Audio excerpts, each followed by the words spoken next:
guys.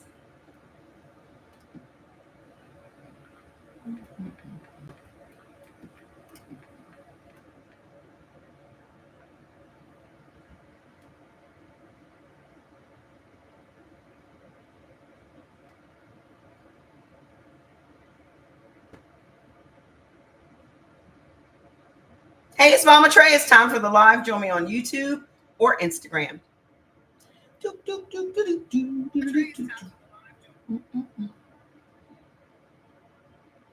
Mama Trey.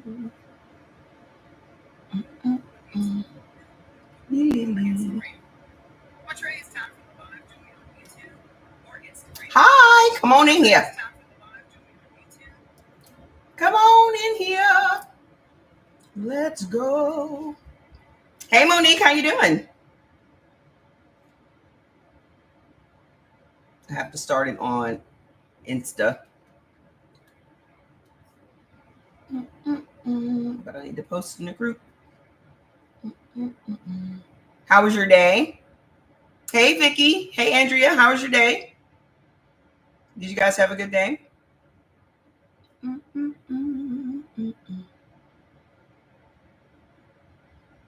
Finally found some time to get on here. My day has been booked.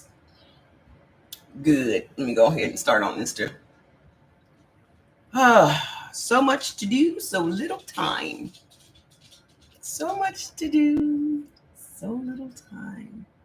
Let me post this in the Heal by Blood Type group. Are you guys all in the Heal by Blood Type group? Are you guys in there? Mine has been busy. I didn't go to bed till really super late. So I got up super late, which has thrown everything off. Like I couldn't fall asleep until like 5:30. And then I woke up and then I went back to sleep. So it's just been trying to get this sleep together. But whenever I'm in this mode, I can't sleep anyway, so it doesn't matter.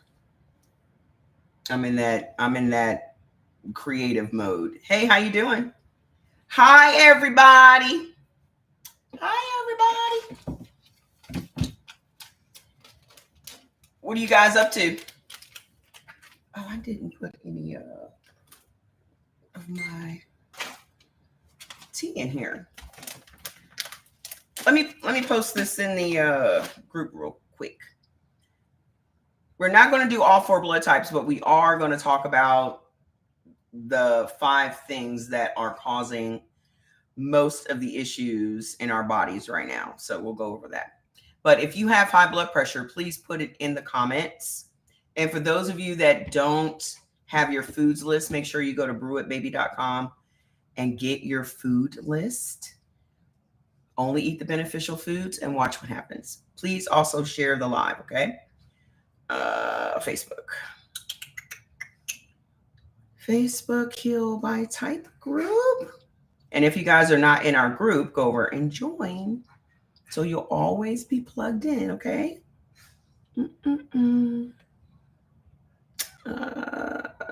Let's go. Boop, boop. All right. So if you have high blood pressure or you know somebody that's dealing with high blood pressure, put it in the comments. I'm going to cover this high blood pressure situation right quick and fast. Okay. If you have high blood pressure, it is because you're eating sugar. Okay. Sugar is at the root of a lot of our issues. And what a lot of people don't understand is even though you may think something is sugar-free or you're just thinking white sugar or whatever, every carbohydrate that you consume turns into sugar in your body. Okay. Every carbohydrate you consume turns into sugar in your body.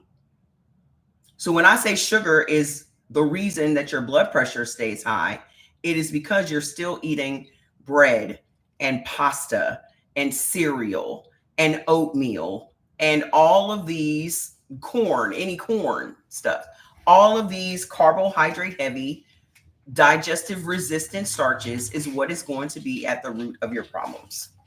Okay. The way that you know that I'm telling you the truth is because you're taking these meds, and you've been taking these meds for years, and you still have high blood pressure. Why is your blood pressure still high? If you cutting back on salt, because your doctor will tell you, oh, it's salt, you need to have a low sodium diet. Here's the skinny on that. Okay. A low sodium diet will actually keep your blood pressure high. The doctor never told you that. Okay. The less sodium you have in your body, the higher your blood pressure is going to be. So if a doctor is instructing you to eat a low sodium diet and it's not controlling your blood pressure, that is why. Okay. Because the body needs sodium to regulate your kidneys, and your kidneys is what's going to send your blood pressure up. Okay. So you continuing to eat the foods that turn into sugar in your body is why your blood pressure cannot be controlled by a pill or eliminating these other things, because you're still eating the things that cause the problem. The only way you're going to reverse any ailment that you have in your body is to reverse engineer it. And what that means is you are literally going back to the beginning. What is the root cause of the problem? Okay. We have gotten to the point now. Hey, sis, how you doing? We've gotten to the point now that all we're doing with this medical industry that we have here is just treating symptoms. But here's what you need to realize about that. You treating symptoms is keeping the disease alive in your body.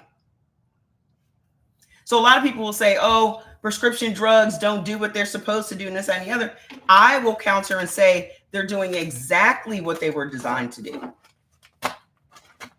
Prescription drugs from your doctor are doing exactly what they were designed to do. And that is to keep your disease alive and thriving in your body. Because the medical industry is not in the business of healing people. Hey, Kevin. They're not in the business of healing people. They're in the business of keeping you medicated. So you healing up is cutting into their profits. You healing up is making them lose customers. How can you trust someone whose entire paycheck is based on you remaining sick? So the doctors that you guys go see all the time have absolutely no incentive to heal you. So you have to decide, do I want healing, or do I just want something that's going to take away the symptoms that are just annoying to me? Okay. Because the way that I know this firsthand is when I was diagnosed with sarcoidosis, they had no interest in me coming up off those drugs. The doctor literally told me that you're going to be on these drugs for the rest of your life, is what he said. Now, nothing's improving. I still couldn't walk up a flight of stairs. I still couldn't travel. I still couldn't be in smoky places. I couldn't do, my life was very limited. But when he said that to me, I was like, no, that's not going to work out for me. Because here I am at 38, 40, 42, I think at that time, taking 6 prescription drugs a day, and I still don't feel better. Okay. Your whole objective in life is to feel good every day. It should just be that simple. Okay. Your whole objective in life should be just to feel good every day, not be in any pain, not have to rely on any prescription drugs. That sounds like a good life to me, because it is definitely harder to live a good life when you're in pain,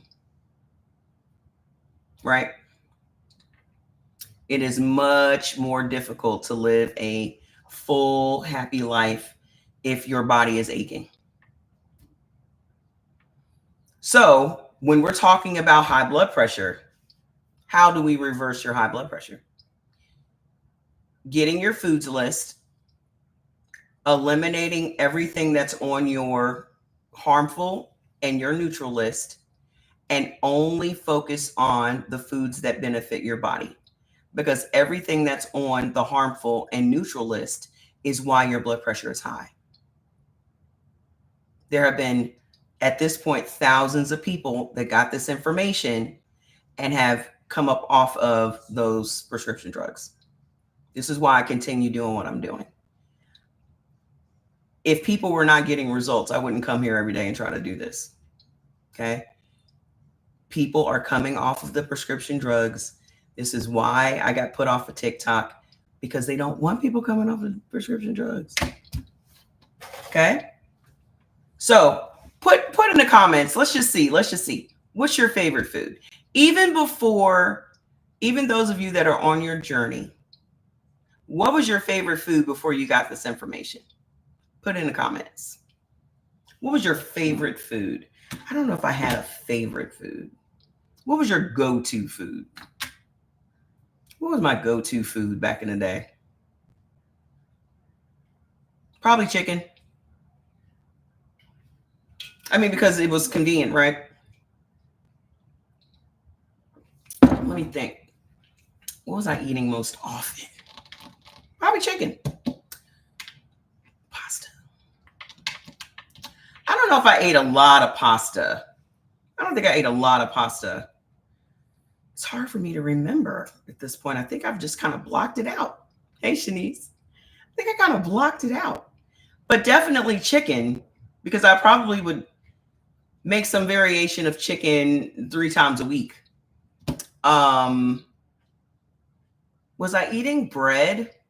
I probably was eating like Dave's Killer bread.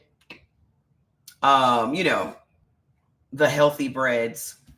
What else was I eating most often? You know what? Cereal. I loved Raisin Bran Crunch. I loved Honey Nut Cheerios, because you can have cereal any time of the day. I never was a real pork fan, so I never really got into pork, but definitely cereal. Yeah, because I probably would have 8 boxes of cereal on my pantry shelf at any given moment. Yeah. So carbs.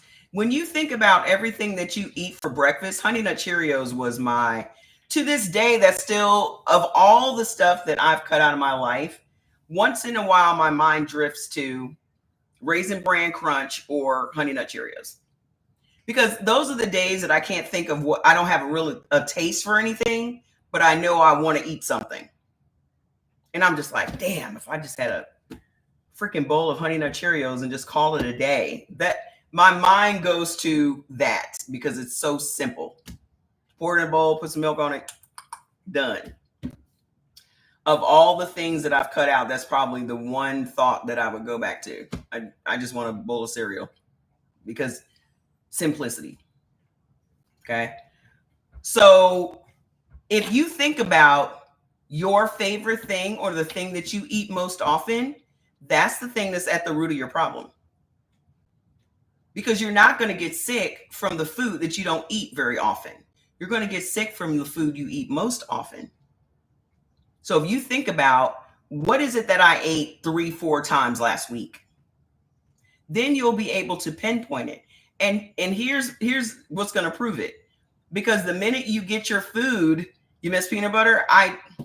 Ever since those peanuts made me sick, I can't say I don't think about it. Doses of sunshine daily.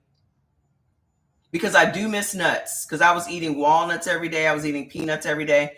And that was also something that I could just grab a handful of those and go and skip out on making a meal. You know what I mean? It was very convenient to have peanuts or walnuts around. And ever since I got sick from the peanuts, finding out that there's mold all in the peanuts, that's a problem. You grew up eating rice, greens, and meat every day for dinner. Sounds like all of us. But the thing that you're eating the most often is the thing that's the problem. So if you're eating pasta every day or you're eating rice every day, I can pretty much guarantee you're going to have some type of metabolic issue.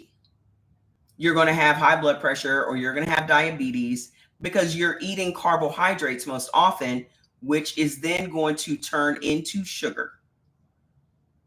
which is then going to lead to high blood pressure, insulin resistance. Insulin resistance is what's at the root of high blood pressure. Okay. And this is why we don't know a whole lot about insulin. Nobody ever really taught us the importance of insulin, or even how much insulin determines our health. Y'all are probably just now hearing about insulin or the importance of insulin. Anytime you've ever heard about insulin, it's been in regards to diabetes, right? Nobody ever talked to us about insulin resistance, and certainly nobody ever told us that insulin resistance is why our blood pressure is high. So let me tell you the process of insulin resistance. You eat some carbohydrates.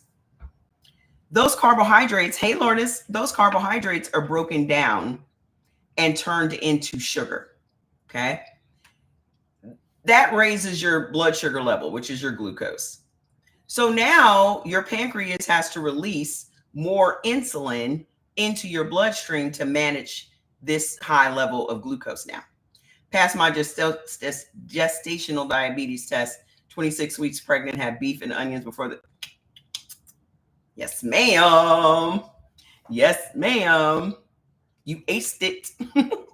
So all of this stuff is turning into sugar. It is then causing your pancreas to release more insulin into your bloodstream, but that insulin can't get into your red blood cells because your red blood cells already have insulin in them. Okay. So they're all full. It's all booked up. Okay. So when the insulin can't get into your red blood cells, it's just flowing around in your blood. That's what's causing the problem. Hey, Focus Mind. Hey, Progate? That's what's causing the problem. Because once the insulin is released into your bloodstream, it can't go back into your pancreas. It's just out there. So now this insulin in your bloodstream is causing your arteries and your veins to constrict. You hear people talk about clogged blood vessels and things all the time, right? Well, your arteries and veins are shrinking, which could equate to clogged arteries, because if you think about a water hose, your blood is flowing through your arteries and your veins. That's a water hose, right? So if you take a water hose and you bend it, now the blood is going to be trickling out on this side, but the blood is going to be building up pressure on this side because it can't get through this bend. That's what's happening with your arteries and your veins. Your arteries and veins are getting smaller and smaller, and this blood is trying to squeak through, and that puts pressure on your heart, and that's what sends your blood pressure up. So if we drill it down, what caused the problem? What was the root of the problem? You eating carbohydrates that then turned into sugar, that then caused your insulin to be released. Now the insulin can't get into your red blood cells. Now it's just flowing in your arteries and veins, causing them to constrict, putting pressure on your heart. That's what happened.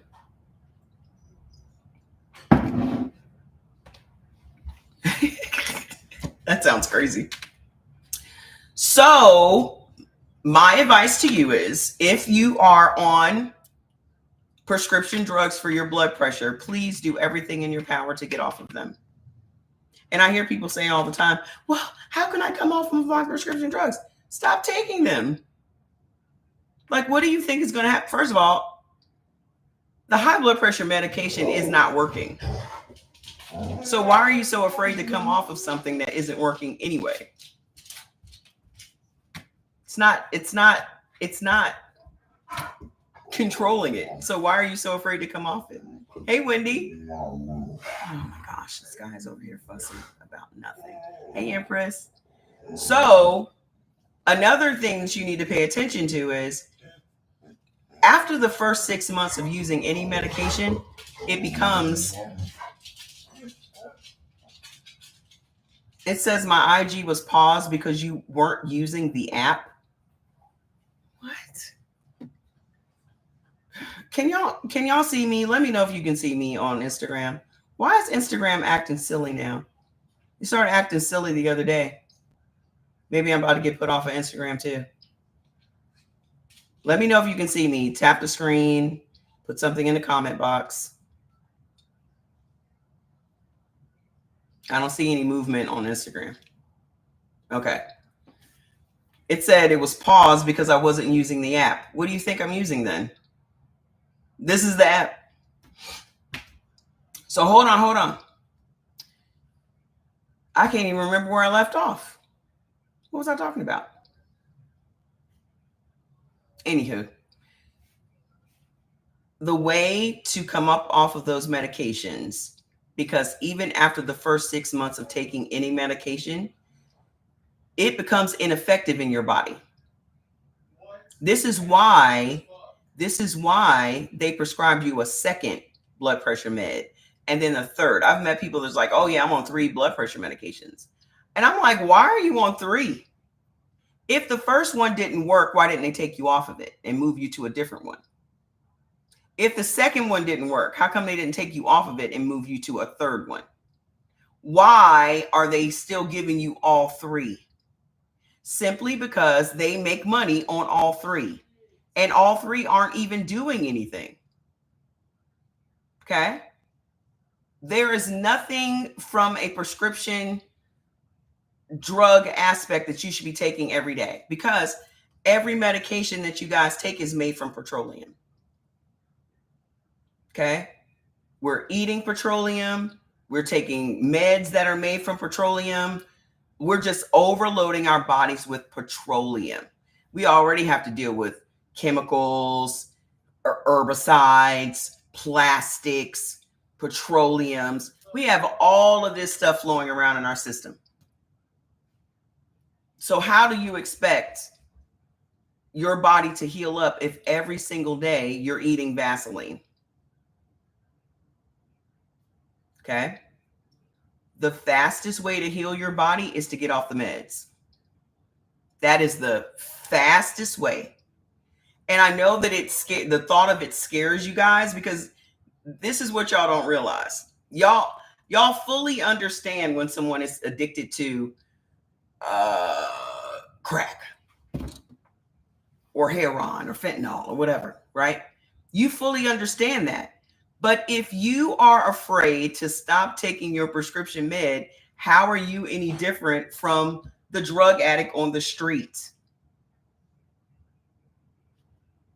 A drug is a drug. Whether your doctor dealt it to you or the guy on the corner dealt it to you, it's still a drug. Okay? Coming off of the meds will now allow your body to actually heal itself. And take into consideration your first 3 days of anything is going to be the hardest. So y'all might not take your meds for the first day, and then you start feeling a little pain, you start feeling a little uncomfortable, and you're like, oh no, I got to keep taking my meds because I started feeling bad. That's what detox looks like, boo-boo. That's what real detox looks like. Even when you're detoxing your body from sugar, or detoxing your body from coffee, or detoxing your body from something that you've been taking or doing for the last 30 years of your life, you're going to experience that. But just know by your 3rd day, you're going to be just fine. Okay? This is the process of coming up off of those meds. You are detoxing your body. This is the process of coming up off of sugar or alcohol or drugs or bread or the first 3 days, it is your body cycling these things out. Drink plenty of water, drink plenty of green tea, and relax. Let your body do what it knows how to do. Okay? Our bodies are already equipped to heal themselves. The problem is we are in the way. The problem is the doctors are in the way. Okay? I know I started really late, so we're just going to go over the 5 foods that causes the most problems in our body. Okay. The number one food that everybody should stop eating is wheat. Wheat is just the worst, the absolute worst. First and foremost, there are no grains in America that have any nutritional value. I don't care what the label says. There's not one grain grown or processed in America that has any nutritional value. The reason is in the 50s, they changed the way they mill grains. Okay. So the way that they process grains now, it is to remove the outer shell, and that's where any nutrition would have been. So all of our lives, we've never had any wheat that had any nutrition to it at all.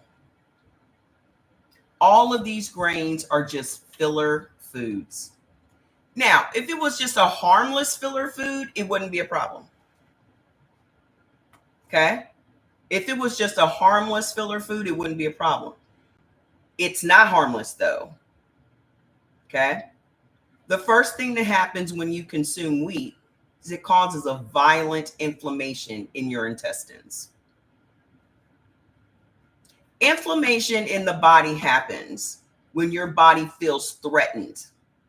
When your body feels like something is trying to invade it, whether that is a virus or a fungi or a bacteria or a toxin, your body's like, holy shit, something is here to mess us up. So the only defense that the body has, two, is inflammation and mucus. Inflammation protects the organs. Mucus protects the immune system. Okay? So whenever you eat wheat, the lectins in the wheat come in contact with your blood. It causes a chemical reaction to happen.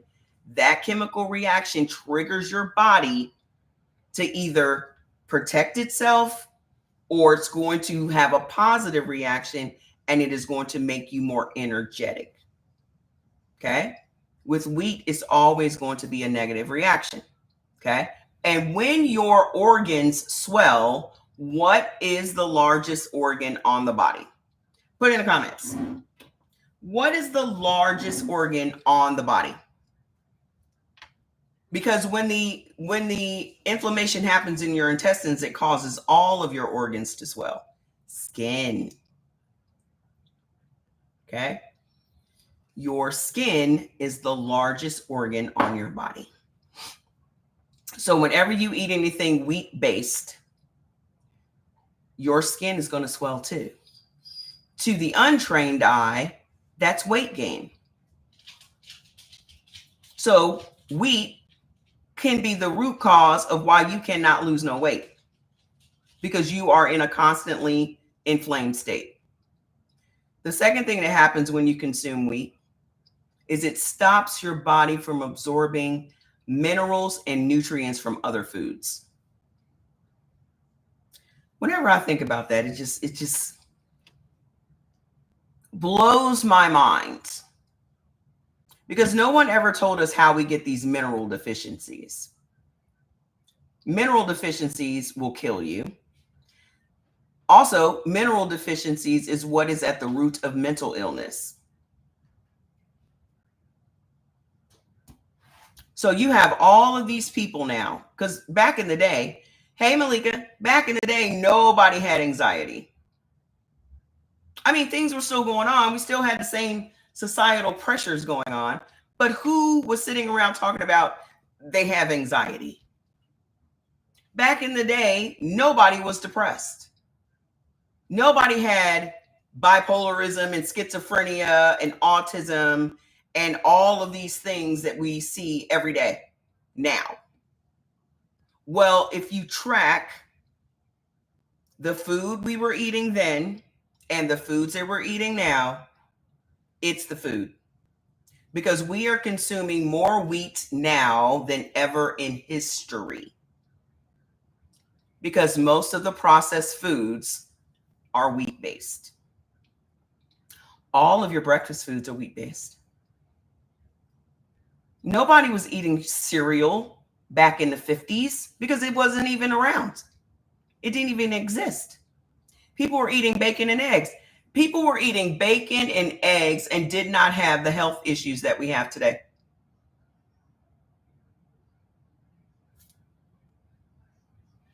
Okay. So, did y'all know that 50% of the US population is clinically depressed?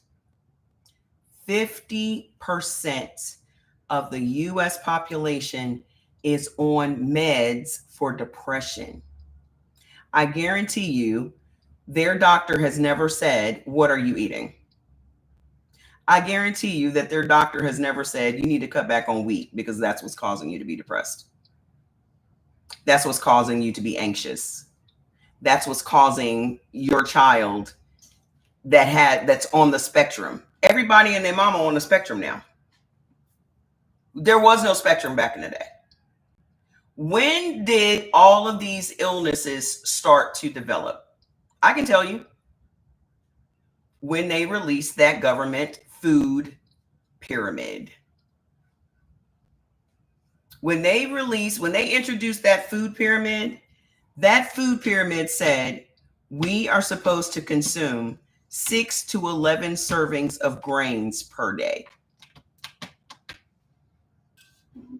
Oh, I need to release that information. It's on my phone. I'm going to have to find some time to do it.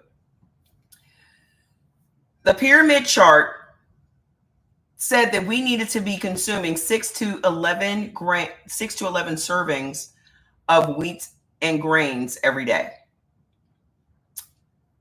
The reason that they created that food chart was to move the surplus of wheat and grains they had in America. So by the government coming around and saying, these are healthy things, they're doctor recommended, because doctors were on the payroll of the government and on the payroll of all of these advertising agencies. And they know that the minute they say that something is doctor recommended, you're immediately going to trust it.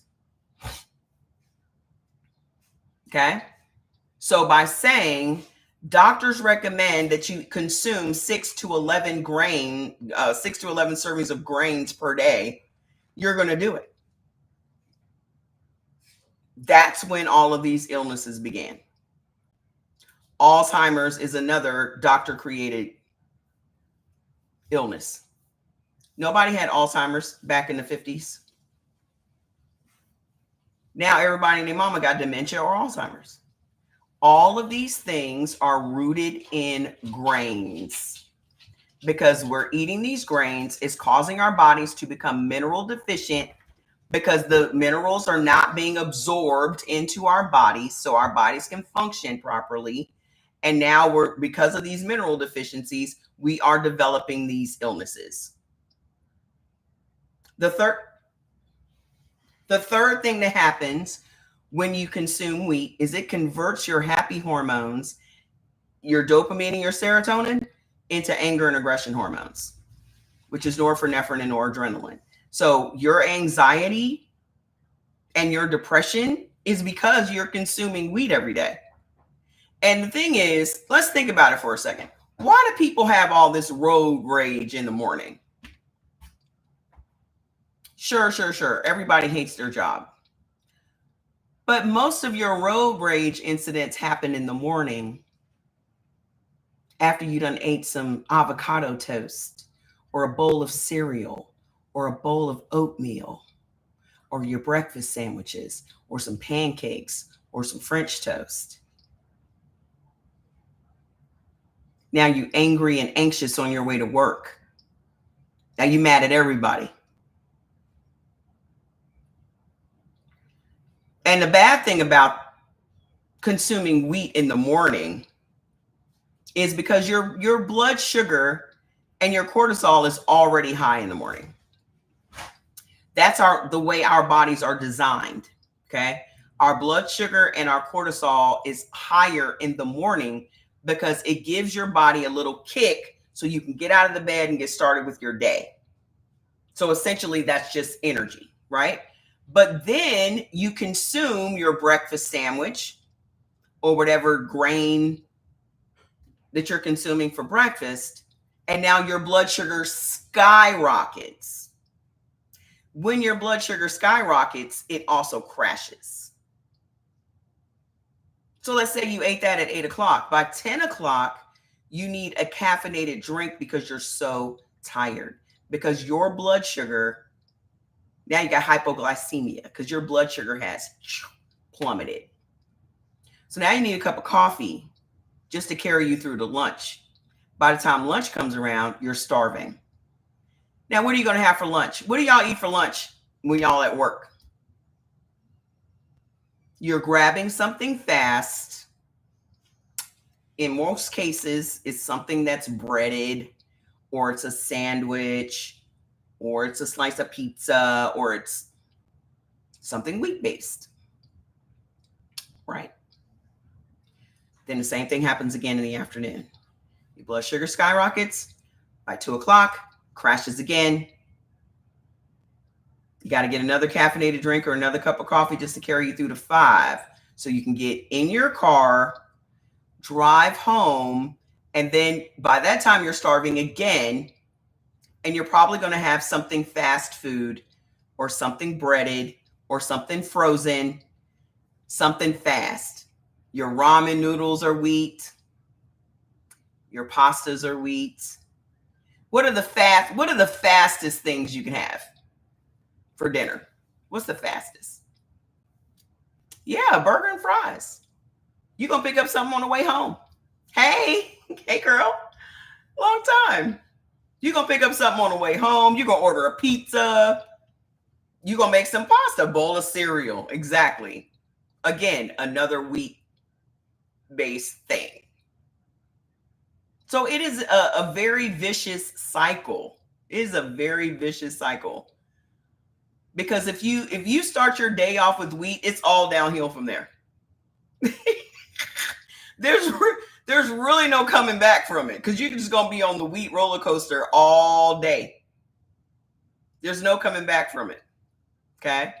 So whatever it is that y'all have been eating for breakfast, y'all need to throw all that shit in the trash. I guarantee you, if you just skip breakfast, if you just have a warm glass of lemon water for breakfast, I guarantee you by lunchtime, you're going to feel great. Okay. Or you could eat some leftovers from last night's dinner if you're just hungry. If you're a blood type O, you can just have a hamburger patty. That I would just love that. I would just love that. I would buy me a pack of hamburger patties, frozen hamburger patties from the Costco somewhere, and just pop that sucker in the air fryer while I'm getting ready for work and just put in a paper towel and eat that sucker on my way. Just a regular old hamburger patty. Okay. If you are blood type A, start your day with lemon water. Okay. I mean, that's got to be, you can still do the same thing as a blood type AB with a turkey burger. I always have some frozen turkey burgers in the freezer. You can do that as a blood type A with some tofu. Jordy, can you turn on the fan for me right there, please? I was wondering why it was so quiet in here. Thank you. So, what could be your breakfast alternatives? And this allows you to eliminate the wheat. Thank you. I got all these moo-moos off the TikTok. It's like $6. I bought like 6 moo-moos off of TikTok, like $60. So your alternatives should always be a protein. Every meal that you guys consume needs to be protein. Every single one. Okay. So if you're blood type B, just grab your butt a little lamb chop from last night's dinner. Eat that on your way in. Okay. If you're blood type A, always have you some You can make a tofu scramble real quick. Get you some medium tofu, put a little of your favorite oil in the pan, season it up with some salt and whatever little seasonings you want. Scramble it like you do eggs. Done. Okay? If you are blood type O, get you a hamburger patty. You are going to feel that energy. You're going to have a better mood. You're going to be energetic. You're not going to be starving at lunchtime. You're not going to have road rage on your way into work. Okay? The fourth thing that happens when you consume wheat is it slows down your metabolism. So y'all are just tired all the time and you don't know why. What would you have for dinner last night? Pizza. So when you wake up today, you're going to be tired. You're going to be tired, right? What'd you have for dinner last night? Pasta. You're going to wake up tired. What'd you have for dinner? Some ramen noodles. You're going to wake up tired. So you're going to immediately reach for something caffeinated just to get you going. It's a vicious cycle. So unless you recognize what's happening and why, paying attention to how you feel after you eat food is the number one thing you can do. Okay? Because if we all just paid attention to how we feel 15 to 30 minutes after we eat anything, then you will know how that food affected you. But nobody ever really pays attention to it. And then the worst thing that can happen, this is the most obvious thing. If you eat something and then fall asleep 15 to 30 minutes after eating it, that was never something you should have eaten. Because food gives you energy. Okay? If you get the itis after eating something, that was a no-no. That was absolutely a no-no. Okay?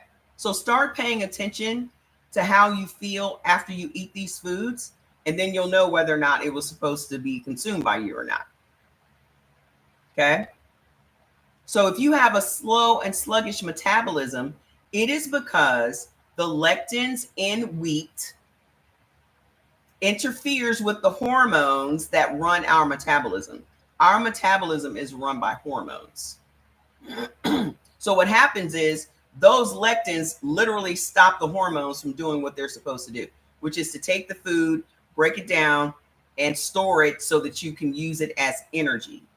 Well, when wheat interferes, it causes the food to turn into sugar, and then it is stored as fat in the body. And that is what is slowing down your metabolism. Okay? So wheat is the number one thing every blood type should cut out. Everyone. First of all, there's no nutritional value in wheat at all. It is literally just a filler food. And if it was a harmless filler food, fine, but it's not harmless. It's very harmful. Okay? The second thing you should never eat, and this is for all blood types again, is corn. I know it's summer and corn is your staple. Oh, I love sun-ripened yellow corn on the cob. It's a barbecue favorite. Bop, bop, whoop, whoop. I'm not even talking about that. It's deeper than that. Okay? I'm talking about high fructose corn syrup, regular corn syrup, corn starch, corn oil, white distilled vinegar. White distilled vinegar is made from sun-ripened yellow corn. And the majority of liquor on the market is made from corn. You know what happens to your body when you consume corn? It stops your body from making insulin. That insulin that's so pivotal to your blood pressure being regulated, your body won't even have the ability to make insulin when you are consuming corn. So let's think about all of those breakfast sandwiches and your pancakes and your French toast and your cereals and all of that. Go look at the labels. Go look at the labels. I guarantee you right now, high fructose corn syrup, regular corn syrup, or cornstarch is in every single thing that I mentioned. Now, maybe you guys can see why we have such an epidemic of diabetes in this country, because the most common thing, any sweet thing that you eat, hey girl, any sweet thing that you eat nowadays is high fructose corn syrup. All of the syrups on the market, unless it is 100% pure maple syrup, is high fructose corn syrup. Go look. Let's just do a little test. Let's go over to Instacart. The reason I tell you all to download Instacart into your phone is because you can see the ingredients from all the foods. And I know y'all love to say, oh, I read labels. Da, da, da. There's no point in you reading labels. Okay? Yeah, you made it. There's no point in you reading labels. Anything that has a label that has more than 3 ingredients in it is processed. So if it has more than 3 ingredients in it, you shouldn't even be eating it anyway. So there's really no point in you reading the labels because you ain't even supposed to be eating it. But if I show y'all the labels of some of your favorite foods, you are going to be pissed off because there are like 50 ingredients in this stuff. So put in the comments, what did you eat from the grocery store today? Just anybody. Because if you think about the foods that are on your beneficial list, they don't have no labels. How many ingredients is in beef? 1. How many ingredients is in onions? 1. How many ingredients is in broccoli? 1. How many ingredients is in pineapples? 1. You see what I'm saying? How many is in lamb? 1. Venison? 1. Mutton? 1. Just name one thing. Let's just look at cereals. No, let's look at we looked at the syrups the other day. Let's look at cereal.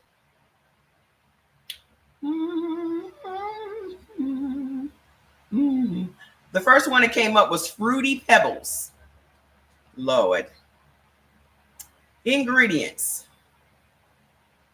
rice, sugar, canola oil and or soybean oil, salt, natural and artificial flavors, red 40, yellow 5, yellow 6, blue 1, turmeric oleoresin for color, BHT added to preserve freshness, then vitamins and minerals. So then it's got all these other vitamins and minerals. So you're giving your kids Fruity Pebbles.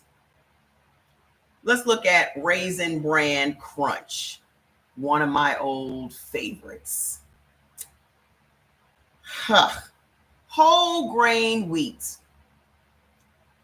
sugar, rice, raisins, wheat bran, whole grain oats, brown sugar syrup, vegetable glycerin, corn syrup, salt, natural flavors, modified cornstarch, molasses, palm oil, cinnamon, honey, mixed tocopherols for freshness.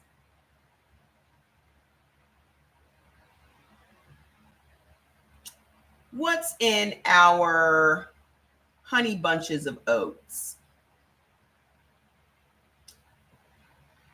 First ingredient, corn. First ingredient. I thought this was honey bunches of oats. Why is the first ingredient corn? The same corn that stops your body from making insulin. Hold on, there's more. Whole grain wheat, sugar, whole grain rolled oats, rice, canola and or soybean oil, wheat flour, malted literally what I'm reading right here is everything that's on the harmful list for blood type O. I'll get to Frosted Flakes next. Malted barley flour, corn syrup, salt, molasses, honey, caramel color, barley malt extract, natural and artificial annatto flavors, BHT added to preserve freshness, and then the rest are some vitamins. You said Frosted Flakes. Boop, boop, boop, boop, boop, boop, boop. Frosted Flakes. Hold on, I gotta type it in. Frosted Flakes. Ingredients. Da, da, da, da, da. Come on, just give me the Frosted Flakes. Here we go. Here we go. $7.99 for the box. Jeez, $7.99 for a box of cereal. Yeah, I'm gonna do protein bars. Hold on. So in the Frosted Flakes, the first ingredient is milled corn. Second ingredient, sugar, malt flavor, salt, vitamins and minerals, iron, phosphate, niacin, peroxidine, hydrochloride. Actually, this one isn't as bad as most. But what did y'all think the flakes were made out of? What did y'all think the flakes were made out of? Frosted Flakes is a corn cereal. The same corn that stops your body from making insulin. What did you think the flakes were made from? You said Cliff Bar?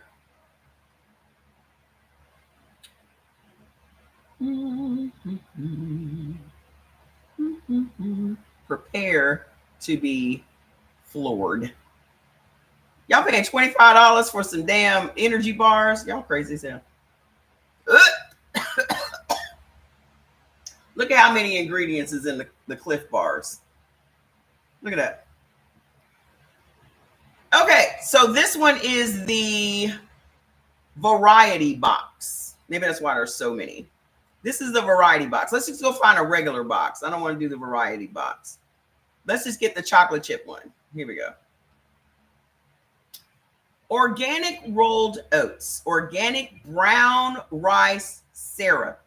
The fuck is that? Soy rice crisps. Soy protein isolate. Rice flour. Barley malt extract. Organic roasted soybeans. Did y'all know that y'all were eating soybeans? And I can guarantee you it's probably blood type O's and blood type B's eating these things. Did y'all know that y'all was eating soybeans? There's more. Organic tapioca syrup. Organic cane syrup. See, everybody thinks as long as they put organic in front of everything that it's supposed to be so good for you. Hold on. Organic cane syrup, unsweetened chocolate chicory fiber. Oh, sorry. Unsweetened chocolate, chicory fiber, organic soy flour, sunflower and or soybean oil, natural flavors, salt, organic cinnamon, mixed tocopherols. Hello, YouTube. Are you guys there? What do y'all want me? What are y'all eating right now that I should look up? What are y'all eating right now? Let's do the peanut butter one. Cliff Bars, the crunchy peanut butter Cliff Bars. Oof. Organic rolled oats, organic brown rice syrup, soy rice crisps, soy protein isolate, rice flour, barley malt extract, organic tapioca syrup, organic cane syrup, organic peanut butter, peanuts, peanut flour, chicory fiber, organic roasted soybeans, organic soy flour.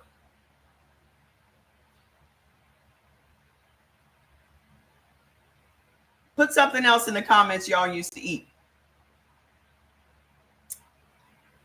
Let's put in, this is how we found out about vinegar. Let's put in the Chick-fil-A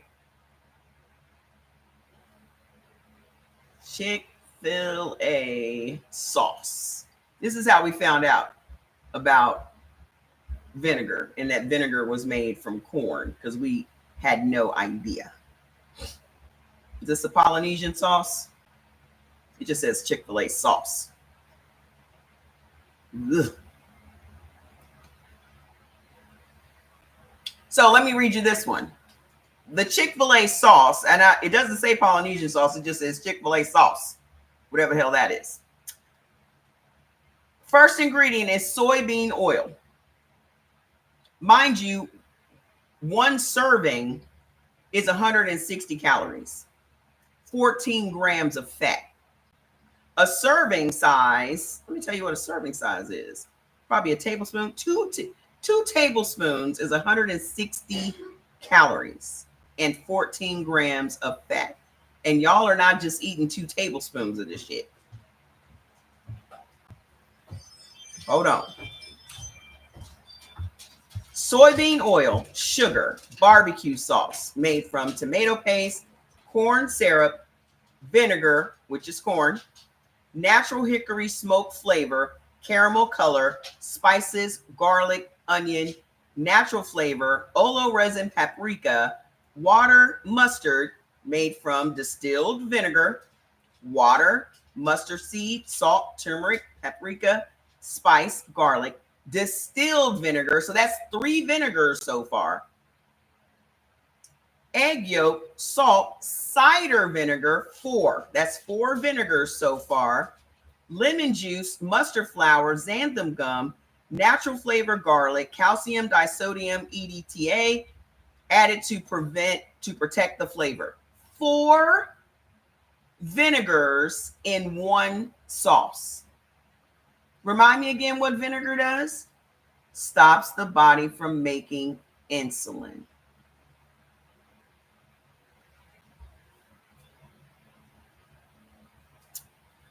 Somebody said ramen noodles.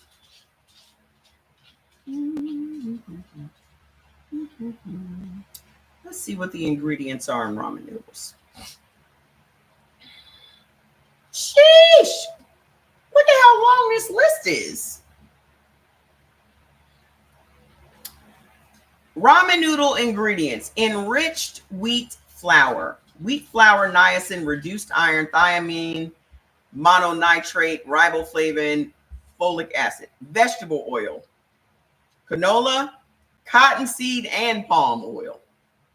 That's just in the noodle. That's just in the noodle. There's more. Preserved by TBHQ, contains less than 1% of salt, soy sauce, which is water, wheat, soybeans, and salt, potassium carbonate, sodium monohexameta, and tripoly. That's the sodium. Potassium carbonate, sodium carbonate, turmeric. The soup base: salt, sugar, MSG, which is monosodium glutamate, maltodextrin, spices, celery seed, hydrolyzed corn, wheat and soy protein, turmeric, lactose, natural flavors, dehydrated vegetables, chive, garlic, and onion, disodium isonate, disodium glyolate, vegetable oil, which is palm oil, yeast extract, and powdered cooked chicken.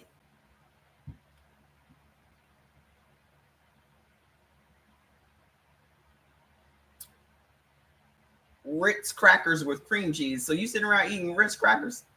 Let's see what's in the Ritz crackers. La la la la. They sell Ritz crackers with cream cheese. You add it yourself. You need a PhD in English pronunciation just to go through it. Exactly. I'm sitting up here like, shit. Okay, so in the Ritz crackers, it's unbleached, enriched flour, wheat flour, niacin, reduced iron, thiamine mononitrate, which is vitamin B1, riboflavin, soybean and canola oil, palm oil, sugar, salt, high fructose corn syrup, soy lecithin, and natural flavors. High fructose corn syrup is in everything. Vinegar is in everything. Cornstarch is in everything. Every processed thing. And so when I say corn is super, super diabolical, it's because they have slipped it into your food. And in a lot of cases, not even calling it corn. Because you never knew that vinegar was made from corn. We didn't know that vinegar was made from corn until we started looking at these Chick-fil-A sauces. Hold on, let me find that Polynesian sauce, because that was the one that did it. Here it is. Nah. This is the one that did it. First ingredient is sugar. Mind you, it's 140 calories for 2 tablespoons. 8 grams of fat for 2 tablespoons of the Polynesian sauce. So you got sugar, soybean oil, water, corn syrup, corn cider vinegar. Yes, maltodextrin is corn. Corn cider vinegar. Has anybody here ever heard of corn cider vinegar before we mentioned it on that live a couple of years ago? I myself had never heard of no damn corn cider vinegar in my life. Hold on. There's more. Not only do they have the corn cider vinegar, but they also have distilled vinegar. Then you got tomato paste, salt, paprika, mustard seed, modified cornstarch, beet juice, onion, garlic, xanthan gum, propylene glycol alginate, natural flavors. So you got 3 corn things here. 1, 2, 3, 4. 4 corns in the Polynesian sauce. Any other food y'all want to hear about? Any other food? Any other processed food y'all want to hear about? Because y'all already know ketchup's horrible. And the only thing I could find that was more horrible than the ketchup was this damn Polynesian sauce. He said it's too scary. Yep. It is very scary. So, corn. And then the liquor. Let's go look up some liquor. They never tell you what the ingredients are of liquor, but let's just see what we can find. Let's just go see. Ingredients in Maker's Mark. Let's see if anything comes up. Ooh! Ooh! Hold on. Yeah, Miracle Whip. I just looked at Miracle Whip yesterday and just remembering how much Miracle Whip I used to eat as a kid. Maker's Mark bourbon is made from a unique mash bill of 70% corn, 16% soft red winter wheat, and 14% malted barley. 3 things blood type O can never have. What's your favorite liquor? Put it in the comments. So this was my favorite liquor. I was drinking Maker's Mark every day. And I can't have no corn ever. Ever. Not realizing that's adding to that inflammation that was debilitating. So you said Hennessy, ingredients in Hennessy. La, la, la, la. Hennessy cognac is made primarily from Ugni Blanc grapes, which are distilled and aged in French oak barrels. The specific blend of eau de vie brandy used along with the aging process contributes to the unique flavors and aromas of each Hennessy expression, such as vanilla, spices, and toasted notes. Additionally, some expressions may include sugar color, E150A, and prepared water. Hold on. Hennessy might be the one. Still sugar. Still turns into sugar. That's the problem. Y'all got to remember that. I don't see no corn in here, though. I'm reading. I don't see no corn in there. I would love to know what prepared water is. What the hell? What the hell? So hold on. What did somebody else say? Malibu rum. Malibu rum. Ingredients. Let's see. Malibu rum is made from a blend of white rum, coconut liqueur, and other flavors. The white rum is derived from molasses, a byproduct of sugarcane processing. The coconut flavor is achieved through a combination of natural coconut flavorings. So sugar. Sugar is added to sweeten the liqueur. Citric acid is also, a lot of citric acid is made from corn. You thought it would be from citrus, but citric acid is also made from corn. So, Patron, let's see. Ingredients.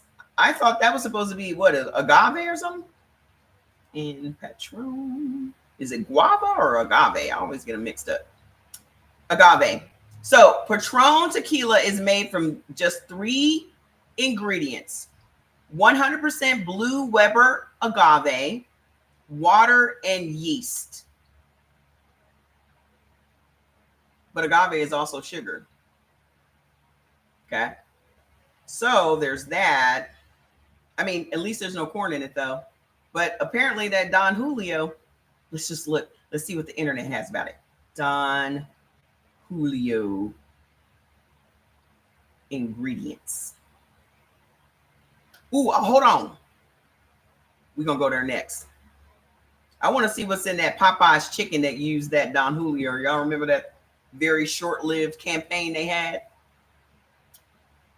So, why is this in Spanish? Why is this in Spanish? So you don't want me to read it? They done converted this thing to Spanish. The result is not in English. I'm looking at it. Los ingredientes principales. I don't know what this says. They don't want me to read it out loud, apparently. I want to know what was in that Don Julio Popeyes.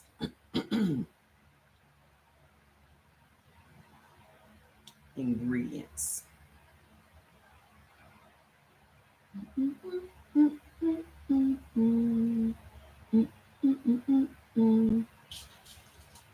So,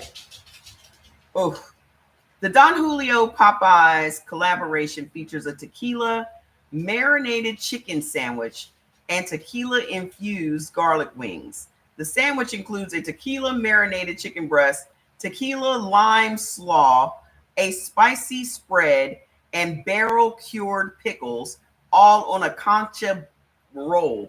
The wings are marinated and cooked in a garlic butter sauce with tequila. Additionally, there's a spicy strawberry hibiscus lemonade mocktail inspired by Mexican flavors. That just sounds like a hot mess. 2 chicken breasts, a half cup of buttermilk, 2 tablespoons of tequila, 1 tablespoon of smoked paprika, 1 tablespoon of garlic powder, 1/2 teaspoon of cayenne and salt and pepper. The breading is 1 cup of flour, 1/2 a cup of cornstarch, 1 teaspoon of paprika, 1 teaspoon of garlic powder, 1 teaspoon of salt, tequila lime. Yee.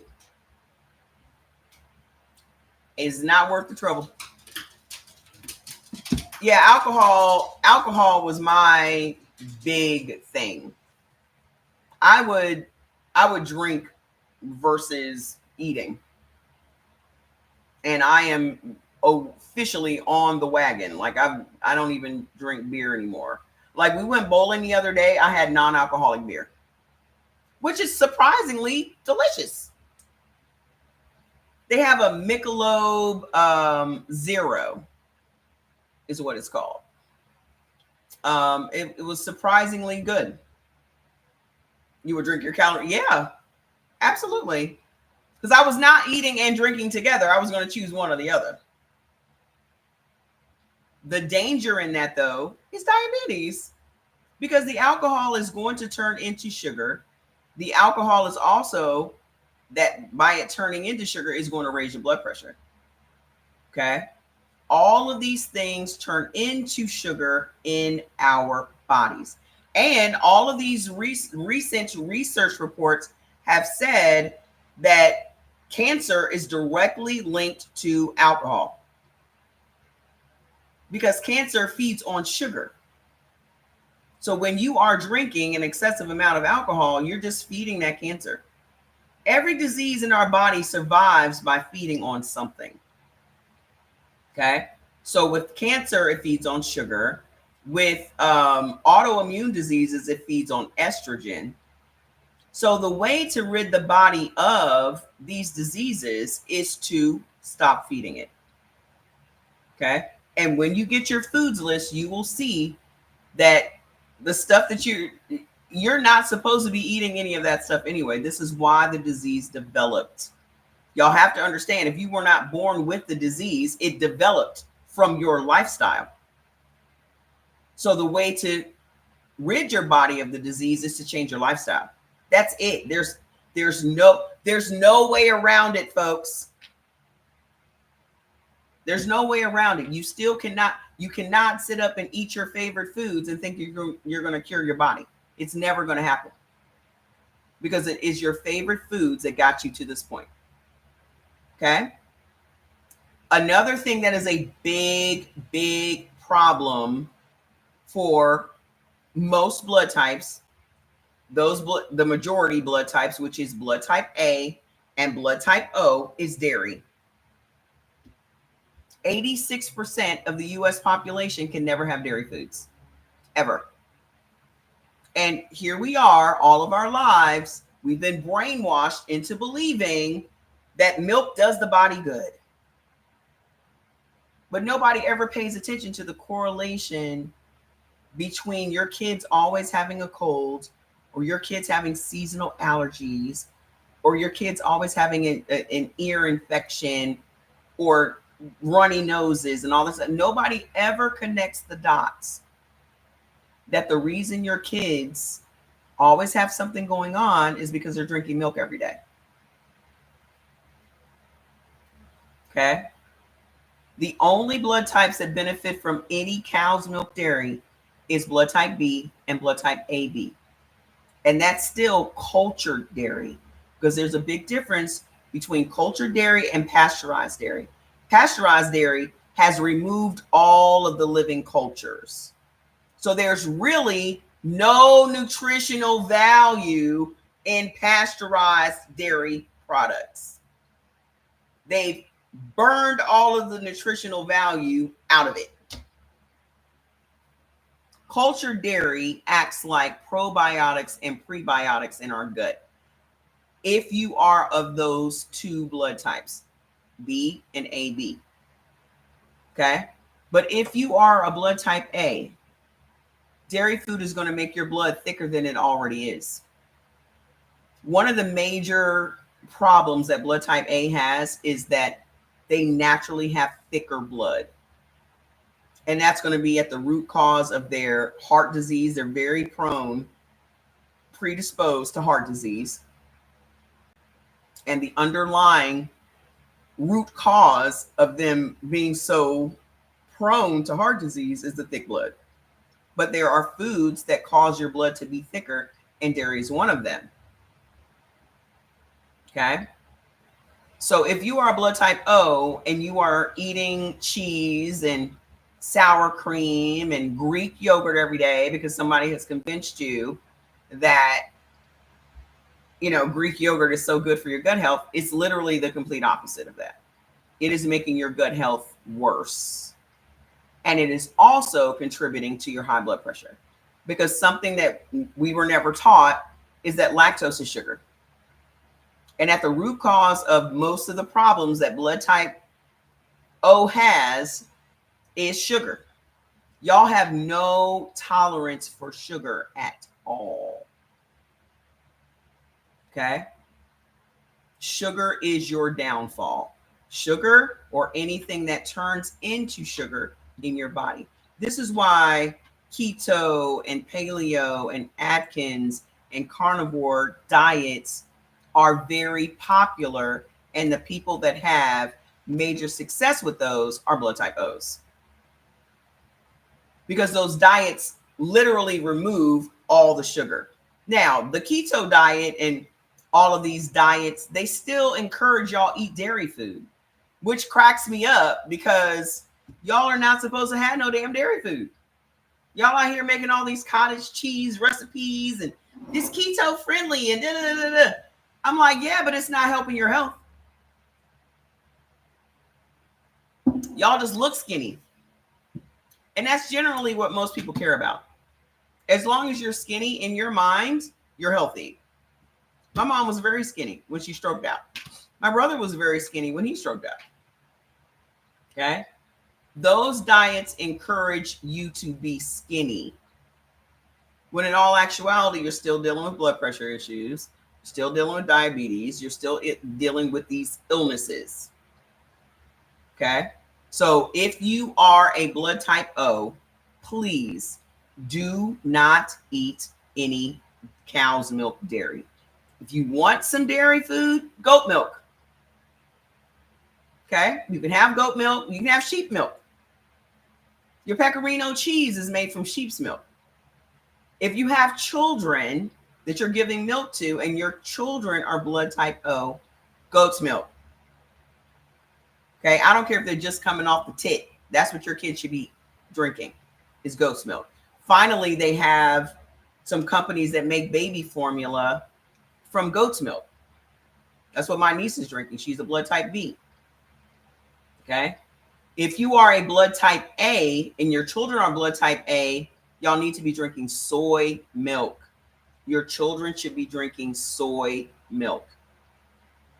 Never depend on someone else to make your food or teach your children. Exactly. Never depend on anybody else to teach your children anything. That is your job. Okay? Because I always say that if I could go back in time, I would have homeschooled Jordan. If I could go back in time, I would have homeschooled him for sure. Okay? Another thing that is a detriment to our bodies is going to be chicken. I'm sorry that it is your favorite food. I'm sorry that it's so cheap and versatile. I'm sorry. But ask yourselves why it's so cheap. We all know that we're not supposed to eat pork. Everybody knows that. Okay? You already know that. Pork is naturally toxic to the body. Naturally. But if you are blood type O and you're eating bacon and pork and all that, that's contributing to your high blood pressure. Okay, I can't eat no pork at all. As a blood type AB, it literally stresses out our immune system.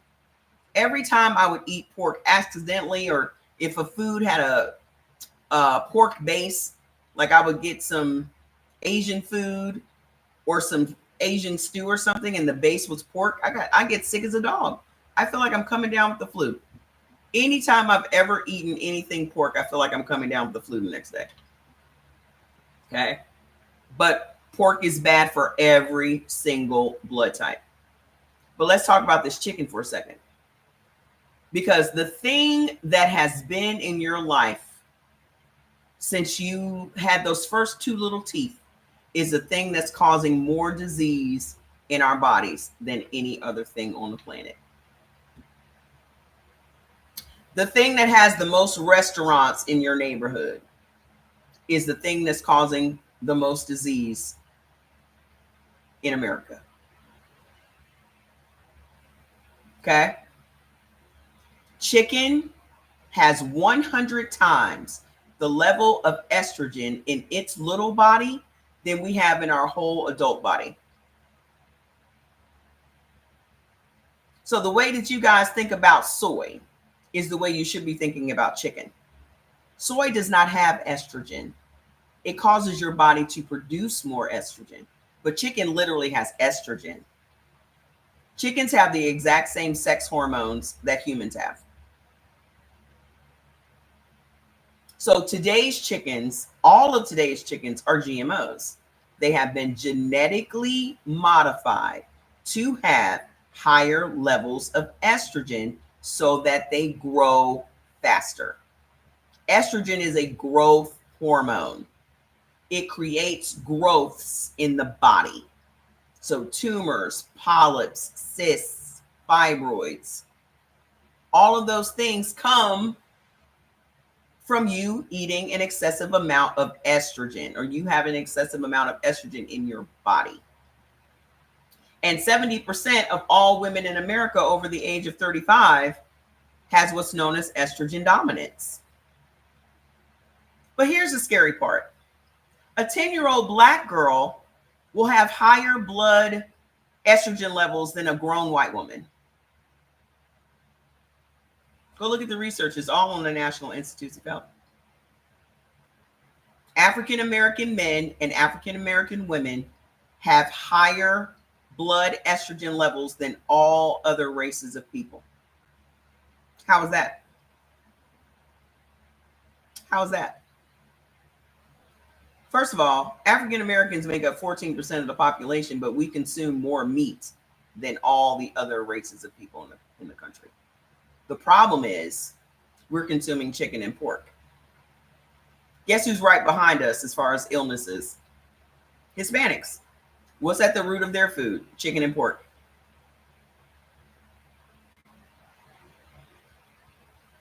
And 71% of the US population, 71% of the African American population is supposed to be eating red meat only. Red meat only. The other 29% doesn't benefit from meat at all. That includes blood type A and blood type. This is for African Americans. 29% of African Americans are blood type A. 71% is blood type O and blood type B. Those are red meat eating blood types. Blood type AB makes up less than 1% African Americans have blood type AB. So 29% of African Americans are never supposed to eat any meat. The other 71% is supposed to be eating red meat only. So where does chicken fit in?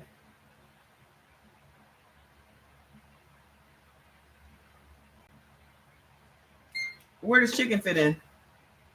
Nowhere. How many of you guys have an autoimmune disease? How many of you guys have an autoimmune disease? How many of you guys have fibroids?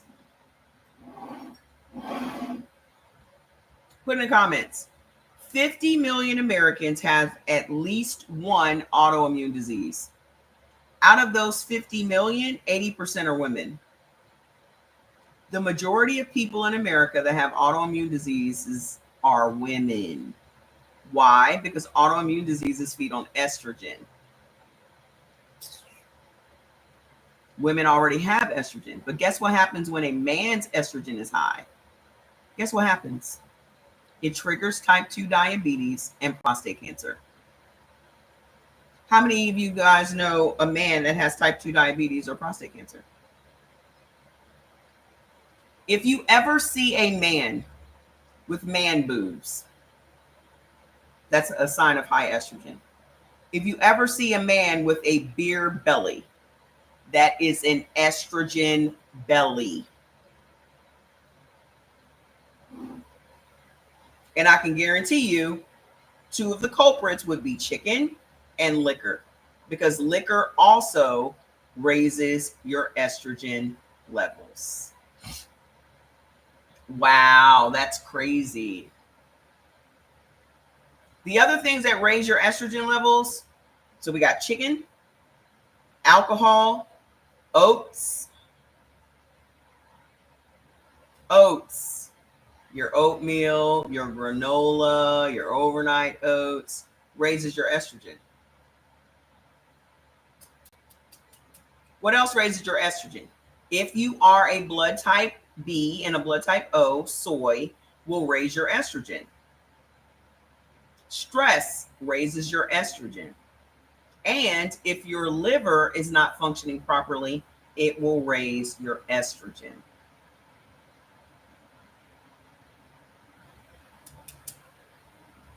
How long did it take for you guys when you started on your path to notice the difference after you stopped eating chicken? How long was it? Because for me, I felt different in the first 3 days. I felt different in the first 3 days because I've been eating chicken, 3-4 times a week. Wow. You notice a lot of your patients are being diagnosed with prostate chicken. And I guarantee you that if they go in the hospital, they're still feeding them a diet of chicken. I guarantee you that.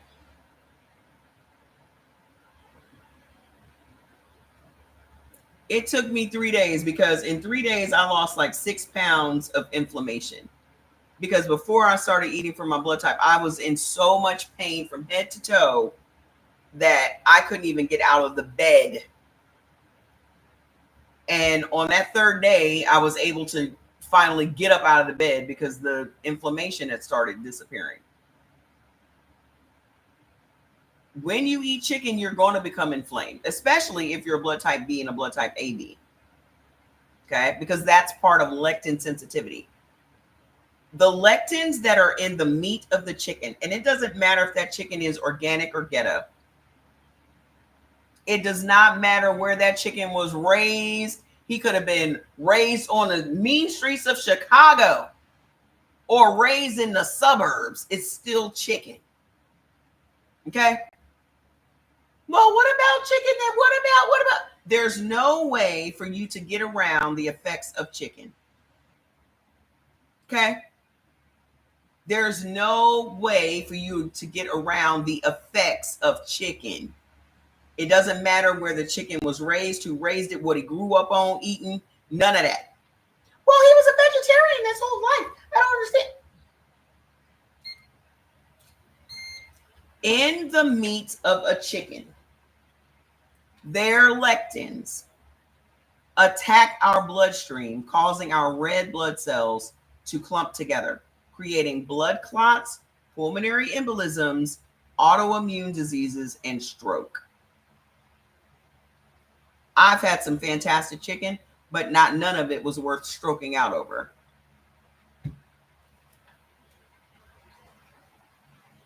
I ain't had a chicken platter yet that I'm like, I'm willing to die for this.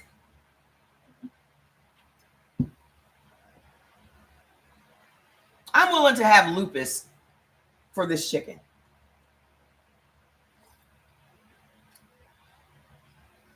Have y'all had, how good is the chicken y'all had? And if chicken was so fantastic, why is it that it does not benefit any blood type?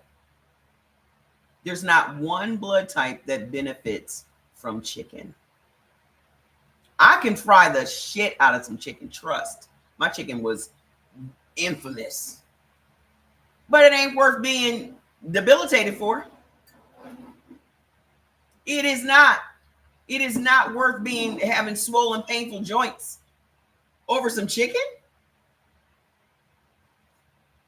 I haven't had any food yet that's worth being sick over. And I've traveled the world. I had some fantastic food, but none of it was worth the inflammation, the high blood pressure, the swelling, none of it.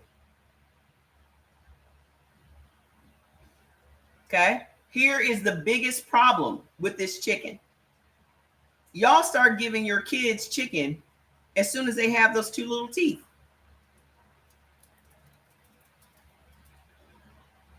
Let me tell you how, especially here in America, our kids are raised on a consistent diet of estrogen. because all food leads to, especially if you're eating all the wrong foods, all of these foods lead to future diseases.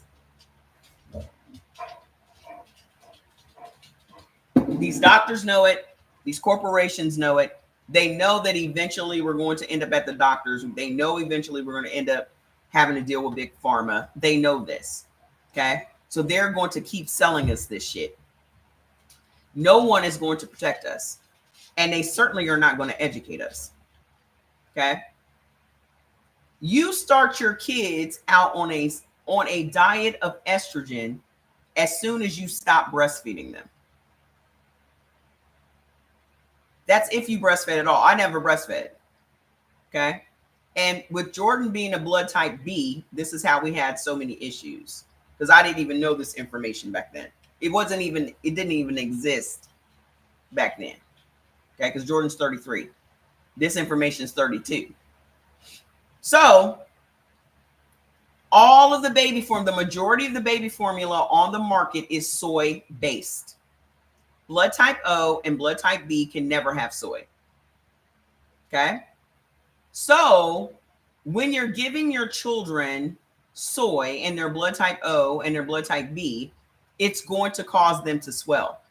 Jordan was huge. I called him Buddha. His little stomach was swollen. Now, mind you, he was cute as a button, because everybody just loves fat kids, right? Fat babies, not fat kids, fat babies. He was so damn swollen. And every time I would take him to the doctor would be like, oh, he's in the 95th percentile, blah, blah, blah. The bullshit. But then he was also always having an ear infection, tonsil infection, all this shit. All these illnesses were going on, and he wasn't even 3 years old yet. Okay. Knowing what I know now, that shit came directly from the baby formula. I thought the problem was the iron in the baby formula. Come to find out, it was the fucking estrogen in the baby formula. So then you take your kids off the baby formula and you start giving them cow's milk. As a blood type A and a blood type B, y'all cannot have cow's milk. So if your children are blood type B or blood type O and blood type A, they can't even have cow's milk. So that is what's going to trigger these seasonal allergies and the runny noses and the infections. Now I got to go back and forth to the doctor to put your kids on antibiotics and shit, because your doctor is going to give you a prescription for antibiotics. The worst thing you can do, any of us, is get on an antibiotic. Because think of the word antibiotic. That means that pill is going to destroy all of the biotics in your gut. Trillions. The bacteria that literally protects our immune system will be destroyed.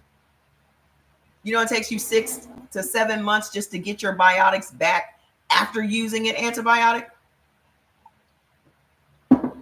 So now you just out here in the world with no immune system protection, because your doctor done put you on an antibiotic. Do you know that there are 2 antibiotics that trigger lupus in your body?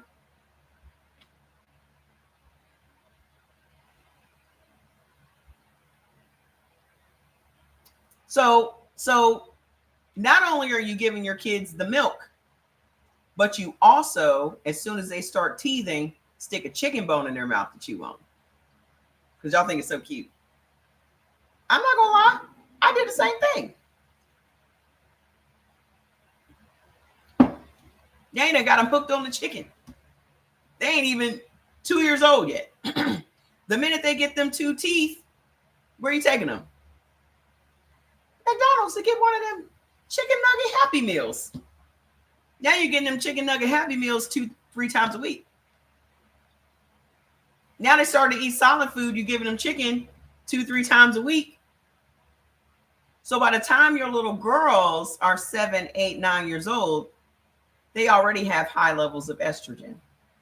And then here comes their period. The thing is, In the medical industry, it's normal for African American and Hispanic young ladies to start their periods at 7, 8, 9 years old. They don't even blink an eye. But if you are of another culture, they're going to be running tests and all those things to figure out why it is you have started your period early. If a little white girl starts her period at 7, 8, 9 years old, they want to know why. But our girls, 7, 8, 9 years old is normal because, you know, black girls are fast, right?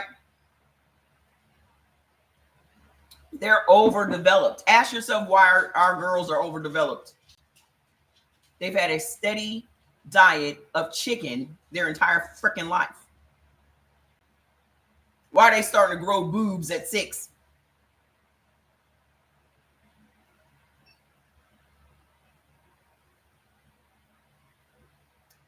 So by the time this young lady hits 14, the doctor is now convincing you to put her on birth control pills, either for protection or because she's got such a heavy period that's causing her so much pain. And that's going to help to calm down her cramps. I've seen it time and time again. So now that's more estrogen going in her body. So why would you be surprised that now she has fibroids and cysts and now they want to do surgery? So by the time she's 21, she needs a hysterectomy.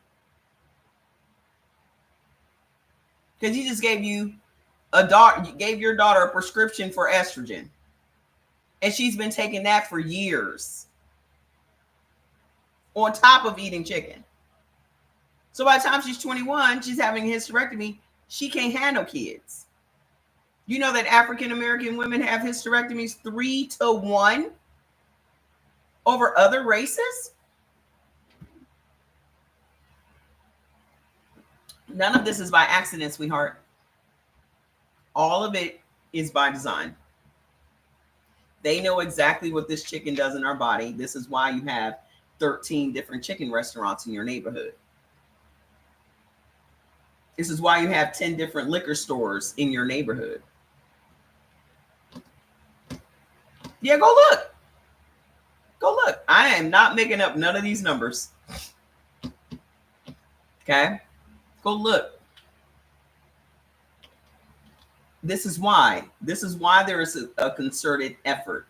What else raises your estrogen? Stress. Who is the most stressed? Who is the most stressed group in America? Take a big wild guess. What group in America is the most stressed out? We are everybody's punching bag. African American women. We are at the top of all of the disease lists. Heart disease, diabetes, hysterectomies. We're at the top of lupus, all the autoimmune diseases. We have more lupus than everyone else, more MS than everybody else. It's not by accident. It is all by design. The last thing that is one of the worst things y'all can ever eat, and this is for all blood types, is potatoes.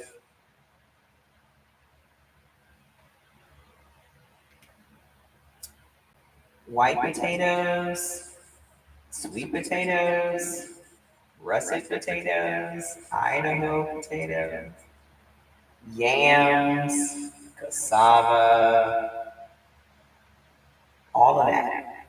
All starchy root vegetables are bad. You want to know why Black people have more kidney issues than all other races of people? Y'all never thought that your favorite little side dish is the thing that was wrecking your kidneys, did you? Never dawned on you. Like y'all literally stopped eating red meat because you thought red meat was the problem. But every single time you had some red meat, it was next to a, drum roll please, potato. And then you stopped eating the red meat, but you kept eating the potatoes. Now you're on the kidney replacement list. 75% of African Americans have what's known as an APOL1 gene. This is a gene in our body that causes our kidneys to be vulnerable to inflammation and infections. Every single time y'all eat a potato, it causes your body to become inflamed. That is going to directly target your kidneys. Your high blood pressure medication is going to take your kidneys out. Potatoes are going to take your kidneys out because also very, very high in potassium. So you're overloading your kidneys with potassium. Yeah, absolutely worse. Go and look up the worst food on the planet. The number one thing is French fries. The number one worst food is French fries. Yet every time you have some beef, every time you have a hamburger, what's next to it? Fries.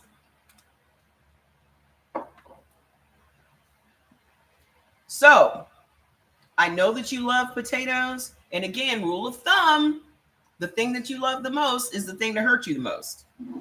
Isn't that poetic? Isn't that poetic? The thing you love the most is the thing that hurts you the most. So if you think about your favorite foods right now, I can guarantee you those are the foods that are at the root of all of your problems. So once you identify, this is anything in life, okay? Once you identify the thing that's hurting you, you should get rid of it. I don't care if that's family, friends, food, it doesn't matter. Whatever the thing is that is abusing you, stressing you the fuck out, toxic to you, you should get rid of that.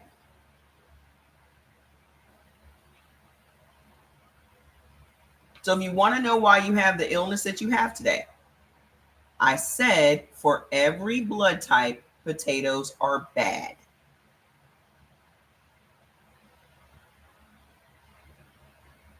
Nightshade vegetables are a class of vegetables that cause our bodies to become inflamed.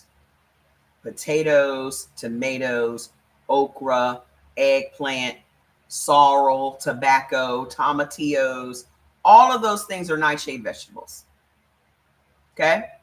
So you are eating something that secretes a phytotoxin into your body that is trying to poison it.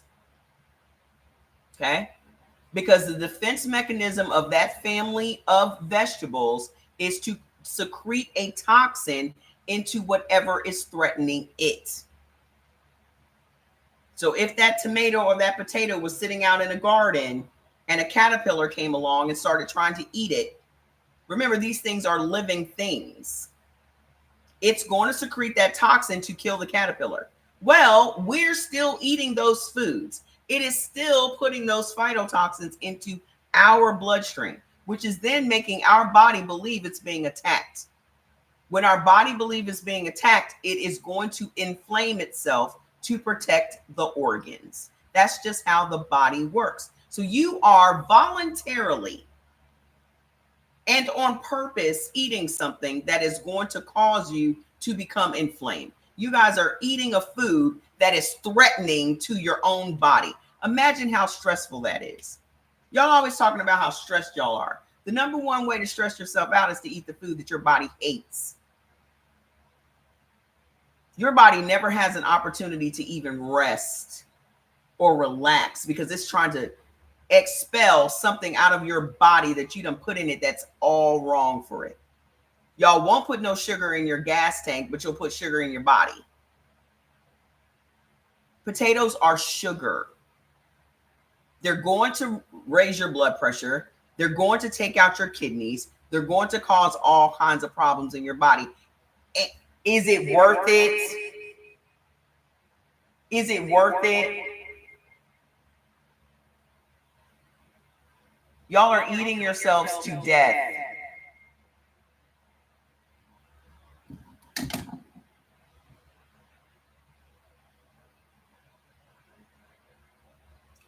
If they were honest with us about why people die, the reason people die is from food.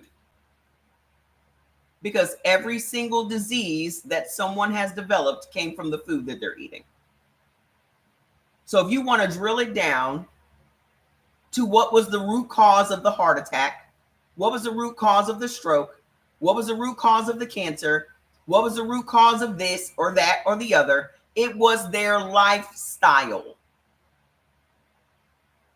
You don't just die from a heart attack. You cause the heart attack.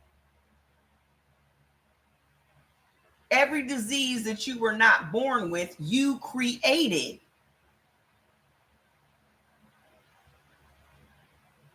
And here's the thing. It's a simple fix. All you have to do is today, stop eating the shit that puts you on the path to disease. It's just that simple.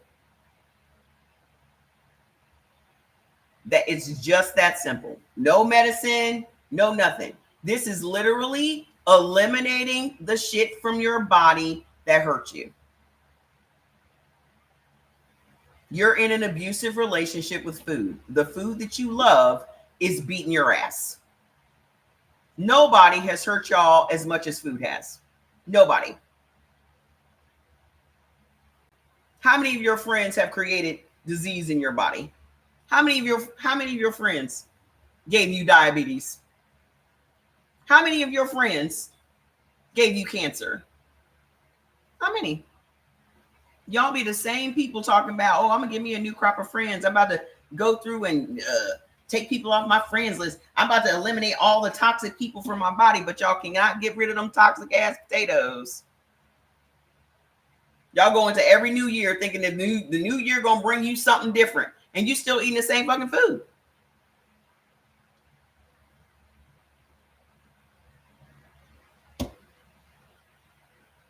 Nothing is going to change about your health until you change your food.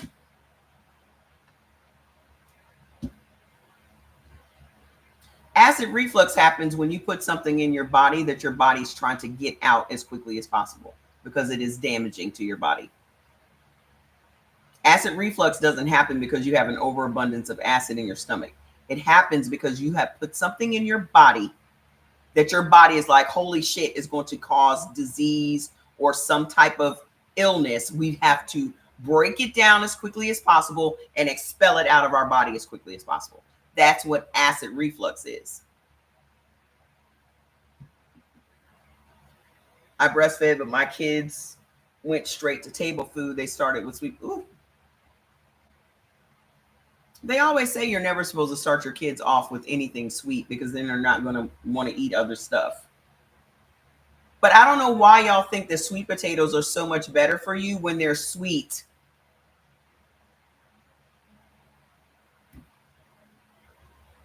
Let me tell you the trick of the oppressor. And I don't care what color you are, we're all oppressed, okay? Y'all need to realize that if you are white and poor, you're black. Okay? Y'all need to just accept that. Meaning they don't give a fuck about you either.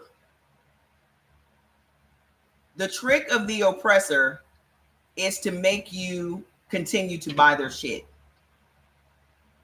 So the minute y'all start figuring out how bad white potatoes were for you, they started selling you orange ones and telling you that it was better for you. The minute y'all started figuring out that fried chicken was bad, they started telling you to eat baked chicken because that's going to be so much better for you. The minute y'all figure out that this is bad, they want to sell you an alternative of it, and it's still the same thing. Oh, white bread is bad. You need to start eating wheat bread. The whole purpose is they never want us to stop consuming. And I can guarantee you that y'all can think of way more things that you think is healthy, but it's still the same thing. Oh, they said such and such is bad, but this is better. And it's still the same thing. Oh, they said fried chicken is bad, so I just eat rotisserie chicken. Y'all are eating a chicken that is stored in a plastic container sitting under a hot lamp all goddamn day. And you think that's better for you? They made you believe that milk was good. So then, or when they said milk was bad, and then y'all say, oh, I'm lactose intolerant. So they created Lactaid because y'all believed that lactose was dairy, when in all actuality, lactose is sugar. So you're still drinking dairy milk without the sugar. You cannot have dairy, period. Full stop. Not sugar-free dairy. No dairy. And they created an entire industry. You out here eating Lactaid ice cream and shit. Still dairy, boo-boo. Gluten-free. Still wheat. Gluten is part of wheat. So if you're eating a wheat product that is gluten-free, you still are eating wheat, which as a blood type O and a blood type B, you can never have. It doesn't matter if it's gluten-free or not. You're being scammed. 2%. You're being scammed. They never want you to stop buying their products. So they're going to find another way to market the product to you. But it's still the same product. Just like this plant-based shit. Made y'all believe that this plant-based shit was better for you than regular meat was. Well, let's go look at the ingredients, shall we? Let's go look up, because this is always one of my favorite things to tell y'all about. Let's go look up Beyond Meat.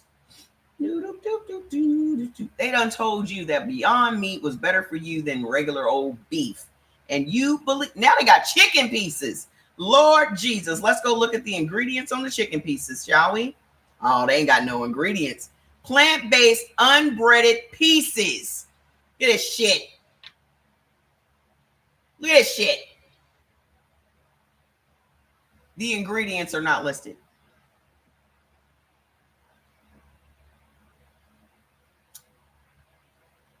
Let me see if I can find anything. Let me see if I can find any with avocado oil. Let me see if I can find any information about this shit. At Beyond Meat, we believe there's a better way to feed our future, and that the positive choices we all make, no matter how small, can have a great impact on our personal health and the health of our planet. By shifting from animal to plant-based meat, we can positively impact 4 growing global issues: human health, climate change, constraints on natural resources, and animal welfare. How our products are made. We source the building blocks of the meat directly from plants. Do y'all understand that plants are the biggest problem for all of us? Plants have more lectins in them than anything else. Plants are the biggest problem to your health. Using heating, cooling, and pressure, we create the fibrous texture of meat from plant-based proteins. Then we mix in fats, minerals, and carbohydrates to replicate the appearance, juiciness, and the flavor of the meat. The result, uncompromisingly delicious plant-based burgers, sausage, and more. No sacrifice required. Yeah, well, I want to see the ingredients. I want to see the ingredients. Let me go to the internet for that. Beyond chicken pieces. Let's go find out what Google says about it. What are the ingredients of Beyond chicken pieces?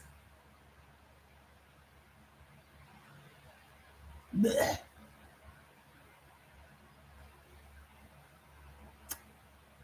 Nothing? Hold on. Here we go. Here we go. Beyond chicken products primarily utilize soy and pea protein isolates. For all of you O's and B's out there that can never have soy, but y'all out here being vegan. Along with wheat gluten to mimic the texture and protein content of chicken. 3 things y'all can never have. Other key ingredients include water, natural flavors. What are those? What are those? And various oils, canola, sunflower, and avocado, which A's can never have. They also contain ingredients for texture like methacellulose and cellulose fiber and flavor, yeast extracts, spices, etc. Breaded versions include enriched wheat flour and other ingredients for the coating. Protein sources: soy protein isolate, pea protein, and wheat gluten are the main protein sources. Hold on. I need them to tell me I don't want this overview. I want to know exactly what's in this motherfucker. The strips: water, soy protein isolate, pea protein isolate, rice flour, and other ingredients. What are these other ingredients? What are they? Let's go to their website. Let's see if their website will tell us. So in the chicken tenders, water, enriched wheat flour, which is wheat flour, niacin, reduced iron, thiamine, mononitrate, riboflavin, folic acid, wheat gluten, pea protein, modified cornstarch, potato starch, natural flavors, expeller pressed oils, canola oil. Then we got methacellulose salt, rice flour, cellulose fiber, coconut oil, onion powder, yeast extract, oat bran, spices, dried garlic, oat fiber, dried yeast, paprika, sugar, garlic powder, potassium salt, dried onion, dextrose, leavening, which is sodium acid pyrophosphate baking soda, and citric acid. That's in the nuggets. Let's see if these chicken pieces is up here. Chicken. Blech. Here's the Beyond Meat chicken pieces. Let's see if the ingredients are here. Water, soy protein, wheat gluten, natural flavors. I'm very curious as to what these natural flavors are. Very. Avocado oil, potato starch, pea fiber, potassium salt, yeast extract, onion powder, salt, spices, garlic powder. Contains soy and wheat.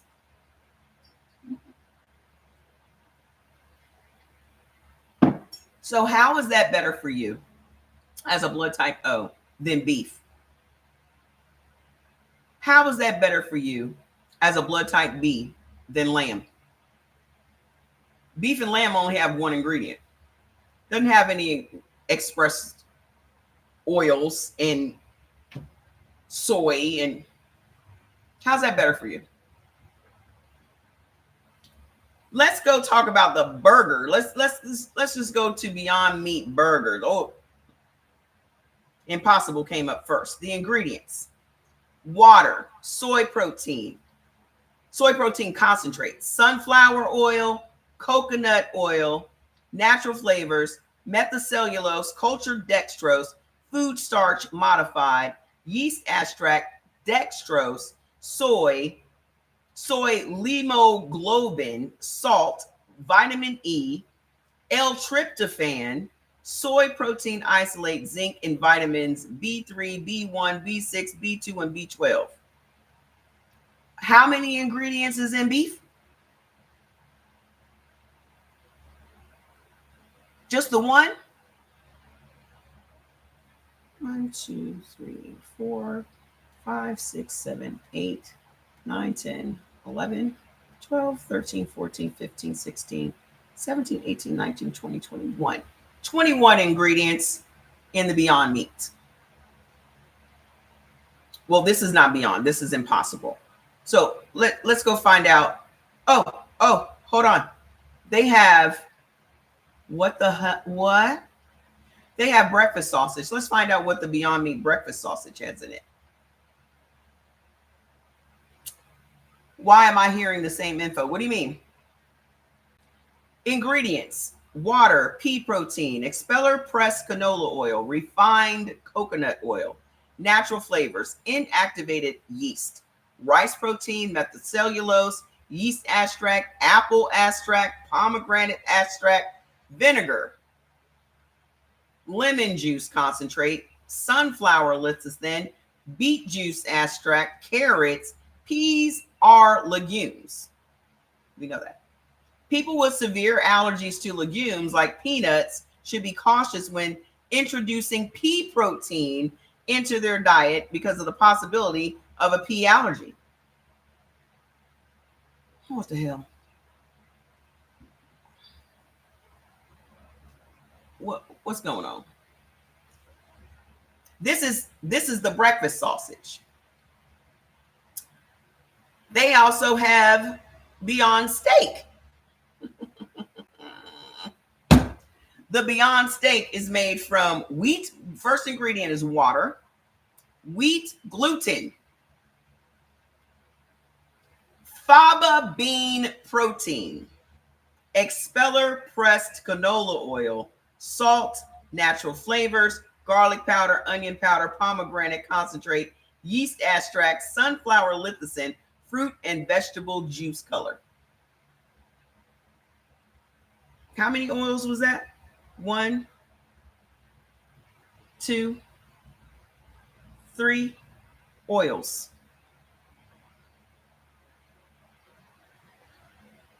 This is a hot damn mess. Here are the Impossible chicken nuggets. Ingredients: water, wheat flour, soy protein concentrate, soybean oil, sunflower oil, potato starch, methylcellulose, natural flavor, salt, cultured dextrose, wheat gluten, yeast extract, yellow corn, 5% flour. What the hell is that? More like break you fast. Yellow corn, 5% flour.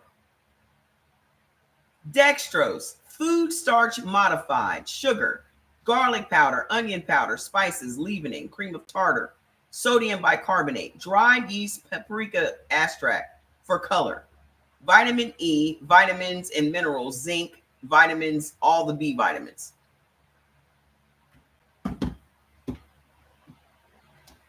Do you know that all those people that be trying to push these plant-based meals on you guys or plant-based foods on you guys are not vegans? Like Kevin Hart has a whole chain of plant-based restaurants and he is not vegan. Bill Gates is not vegan. And I'll say it again. The reason they don't want us eating beef is because that's what rich people are supposed to be eating. They don't want our broke asses eating what they eat. They don't believe we deserve to eat red meat. We should be eating chicken and pork. Because when you think about what it is that rich people eat, I guarantee you it ain't no fake beef or chicken. I bet you chicken doesn't even come to mind. Whatever you think about what rich people eat, it's always steak. Ain't it? Steak and lobster, steak is steak. Filet mignon, tomahawk, it's steak. They don't want us eating what they eat. We don't deserve to eat what they eat. And even the people around you will be like, oh, you must be rich. You eating steak every day. Tomahawk is just the best. Even the people around you have been brainwashed to believe that you have to be bougie or highfalutin or rich because you're eating red meat every day. First of all, you do not have to be sitting around eating no tomahawks every day. If you get you some good ground beef and call it a day. Today you making a hamburger, tomorrow you making a meatloaf, the next day you making some meatballs, the next day you making get what the hell you can afford and get the best version of what you can afford. Because that is all it's going to take for you to heal your body up. You ain't got to be out here eating ribeyes every day if you can't afford it. Man. I'm going to have me some cream spinach for dinner. I'm making it myself. Make sure I blanch the shit out of that spinach. But listen, stop letting the people around you keep you sick. Stop letting your culture keep you sick. Stop letting what rich people are doing keep you sick. You deserve to feel better. You have to start believing that. Okay? The biggest part of all of this is mindset. You have to believe you deserve to live a pain-free life. Like, what the fuck is the point of living to 80 and 90 years old if every day of your life is riddled with pain? I don't care how long I have on this plane of existence. I just want the time that I'm here to be pain-free. If I died at 40 and my entire life was pain-free, cool, I'm ready to go. But I don't want to be my grandma who was 89 years old, damn near, and on 10, 15, 20 prescription drugs every day. Can't get up and go nowhere, can't do nothing, wearing compression socks. Her whole day was getting up, watching The Young and the Restless, eating her little lunch and dinner, and watching her little shows. I don't want to live like that. Exactly. They're going to be shocked. The people around you are going to be shocked because they're like, how are you eating red meat and you're losing weight? They're always going to be shocked. Okay? But y'all have to accept that you are keeping yourself in a chronically inflamed state. Okay? You are the one keeping yourself in a chronically inflamed state. Let me tell you how much stress that causes your body. If you are eating foods that keeps you chronically inflamed, then your body is automatically stressed out. You are stressing out your organ. How do y'all think y'all wear your organs out? How do y'all think y'all get organ failure? Okay. If you're eating foods that keep your kidneys running like it's on a treadmill, you're going to run them out. Your liver, wear it out. You're causing these things. Imagine how much simpler your life will be if you start eating and that goes with the flow of your body. Because the foods you're eating right now are working in contrast to what your body needs. Once you and your body get on one accord, things are going to change for you. Because right now, you are working against yourself. You are in a constant battle with yourself. The minute you get rid of all the shit your body doesn't like, everything is going to change for you. Because what y'all fail to recognize is you are never going to be smarter than your body. Hey, Sylvia. You are never going to be smarter than your body. There's nothing you can do to outwit your body. And the question is, why are you even trying to? For the sake of some food? Your body is the one thing that has been with you since day one and will be with you to the very last day. The only thing you need to humble yourself to is your body, because you do not run shit. If you ran your body, you would never be sick. If you ran the program, you would never have any aches and pains. You wouldn't choose to be in pain. That should tell you right now that you are not running shit. Good night. I'm about to go too. Okay. So please, if you do, and I hate that y'all have to learn that the hard way, but that's generally how people come to me. Because you don't really start taking your health seriously until it's damaged or you're losing it. I was the same way. I'm not going to sit up here and act like I wasn't hard-headed. I was hard-headed. Okay? That's why I be trying to help y'all not be hard-headed. Because it'll save so much time if you just submit to yourself. You don't have to submit to nobody else walking on the face of this earth. Not no man, not no parents, not nobody. But the one person or entity you should be submitting to is this temple that you live in.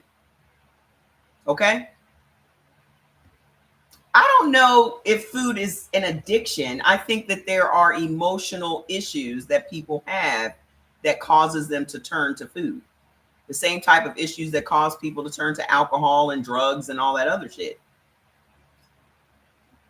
But I will say, sugar is an addiction. Sugar. You know why sugar is addicting too? Because you have parasites. Mm-hmm.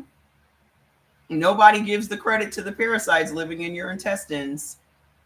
If you have sugar cravings, and it's not just, y'all have to expand your mind. Sugar is savory, salty, sweet. Sugar comes in all of those different flavors, because once you consume it, it turns into sugar in your body, right? So, I don't really like sweets. I like potato chips. That's still sugar. And those parasites living in your gut are like, give me some cakes and pies. Oh, they done turn it off. I got to say it with the microphone. Give me some cakes, cookies, and pies, bitch. I want some potato chips. Where the potato chips at? You know what sounds really good? A sandwich. This is how the parasites work in your gut. You'll be laying in bed at night. You know what sounds really good? Some ramen noodles. And you're like, do I have any ramen noodles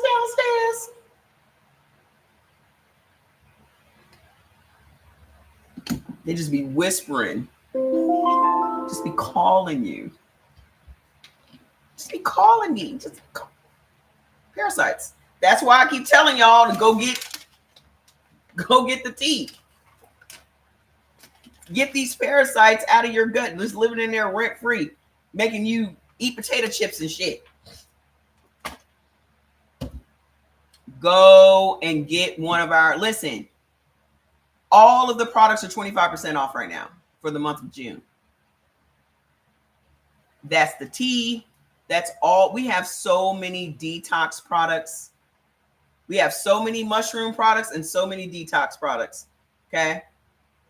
There are well over 100 products that are 25% off, and you don't have to put no code in.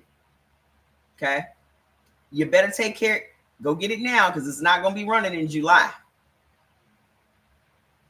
But every single thing that you guys need to support your health is on that site.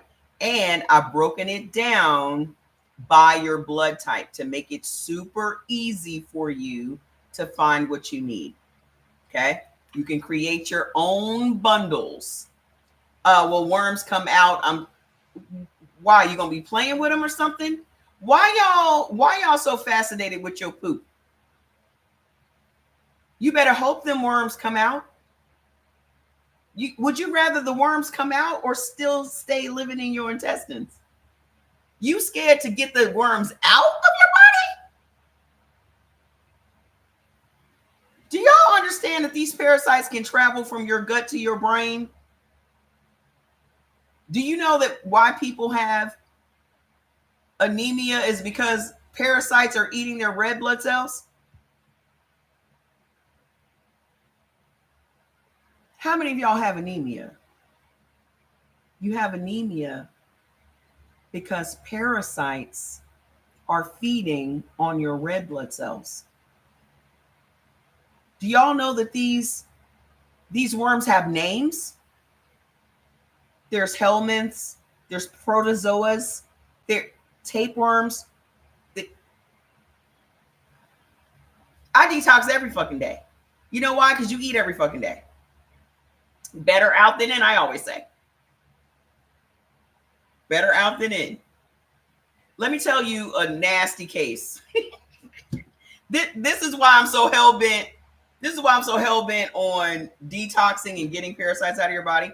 Because when I lived in Nigeria, the manager of the building that I lived in had lymphatic parasites. That meant that the parasites were in his lymphatic system. So he would get boils like this size on his arm. He had one on his leg.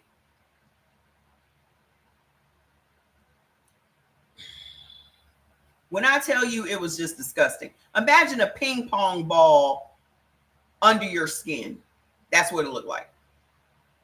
Did you know that parasites are transferable? So a person with parasites can touch your doorknob. And now you got them. Because that's what happened to me.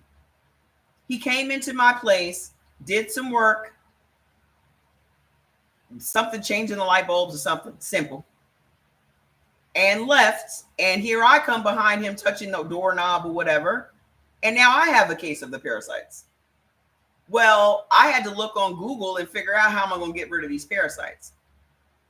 Now, I didn't have the lymphatic ones. I didn't have the boils or any of that, but I could feel when you have parasites, you can feel them. So I had to go and get some apple. Google said apple, papaya seeds, blend up the green apple with the papaya seeds and drink on that. And this shit is nasty. So I drank on that for 3 days. It cleared them out. I was good. However, this guy was going back and forth. You can take a binder with it. What I suggest is our Ultra Detox. Our Ultra Detox is a binder, and it also removes heavy metals and toxins and all that other shit too. The Ultra Detox is next level.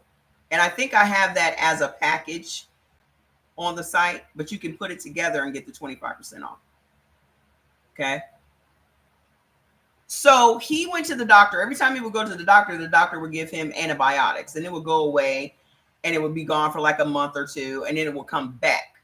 So when I started selling the detox tea with TLC, the IASO tea, I gave him a package of the tea.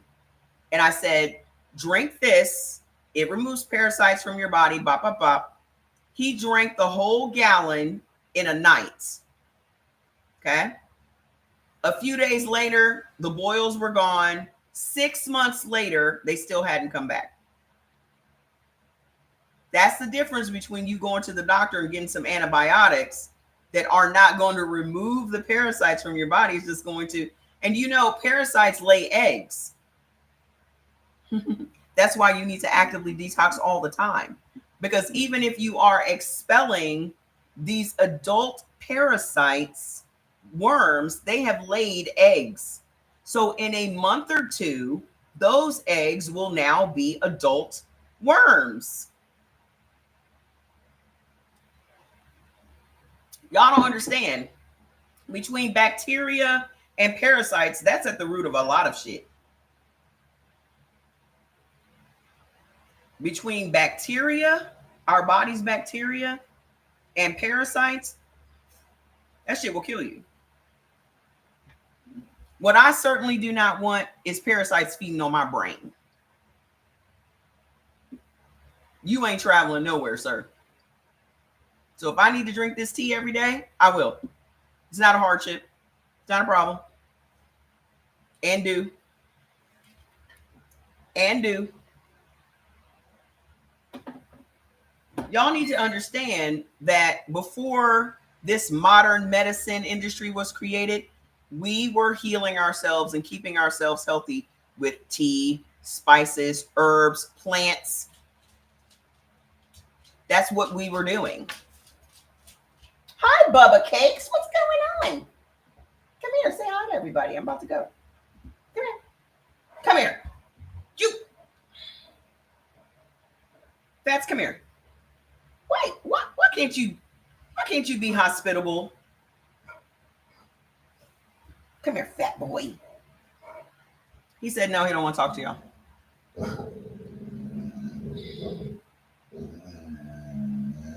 So I'm going to go.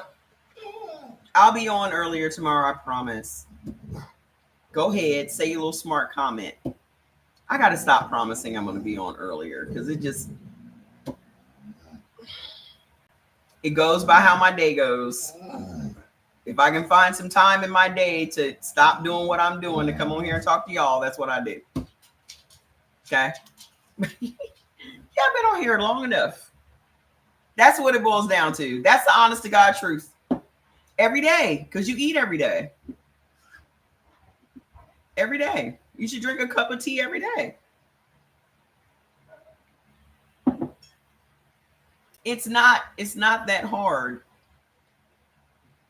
It's not that hard. Food, herbs, spices, teas, and plants is how we stayed healthy or got healthy before they convinced us that petroleum-based drugs was better. Green tea, pumpkin seeds. If you're a blood type O and a blood type A, you should be eating pumpkin seeds every day. I can't have pumpkin seeds.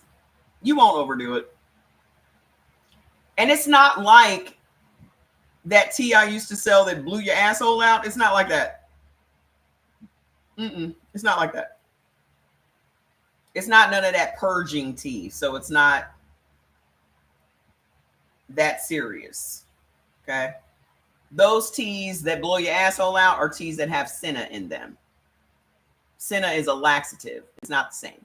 If you're a blood type O and you're a blood type A, pumpkin seeds. You eating a handful of pumpkin seeds every day will be great for you. Let me tell y'all what I used to do. Since I'm a blood type AB and then blood type B, we benefit from papaya seeds for detoxing. But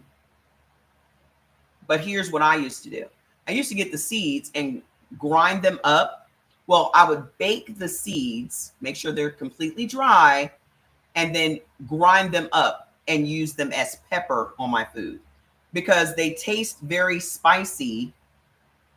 They taste very spicy when you blend them up. So I would do that, and I would have a jar that I would put my crushed up papaya in, and every meal that I had, I would sprinkle it over my meal. I can't do that anymore now that I'm in menopause, because if you are pregnant, you should not be eating papaya seeds because it could cause your body to abort the fetus. That is something that was used by the natives and by, back then to bring about schmishmortion. So if you are pregnant, do not eat no damn papaya. Okay? But also with me, what I noticed was when I was doing that with the papaya, it would make my flow start. And as I'm in menopause, I don't want that. So I just don't do it anymore. But if you are not in menopause or pregnant or a man, then just put your setting on your stove at its lowest setting. Spread your seeds out. Make sure you get the pulp off of your seeds. Spread them on some parchment paper. Bake them until they're completely dry. And then grind them up in your food processor. And now it's pepper. Boom, bam, boom. Okay? I do miss it. I just don't want my flow ever coming back again. So it ain't worth it. So I'm going to go, but I will be back tomorrow. Your tea is on the way, ma'am. Call me like Pookie, you Jesse. Exactly. So make sure you guys take advantage of the tea is on sale. All the other products are on sale. We have all of these colon cleansing products. This is a colon cleansing product. So for people that have problems just staying regular, this is good for you. But if you're trying to, shut up, Fats. Come here. What are you over there whining about? Come here. Come here. Just bring your baby. What you doing? Come here. Come here. Say goodbye to everybody. He's got his baby. You say goodbye to everybody. You ready to eat? Say goodbye until tomorrow. This boy and his little stuffed animals, I tell you. Yeah, I love you too. I'm coming. All right, so I'll be back here again tomorrow. And until then, I love you. Okay? You're welcome. Bye, guys. Okay, you say goodbye too. Fat say goodbye. Yeah, Fat say goodbye. He's a mess.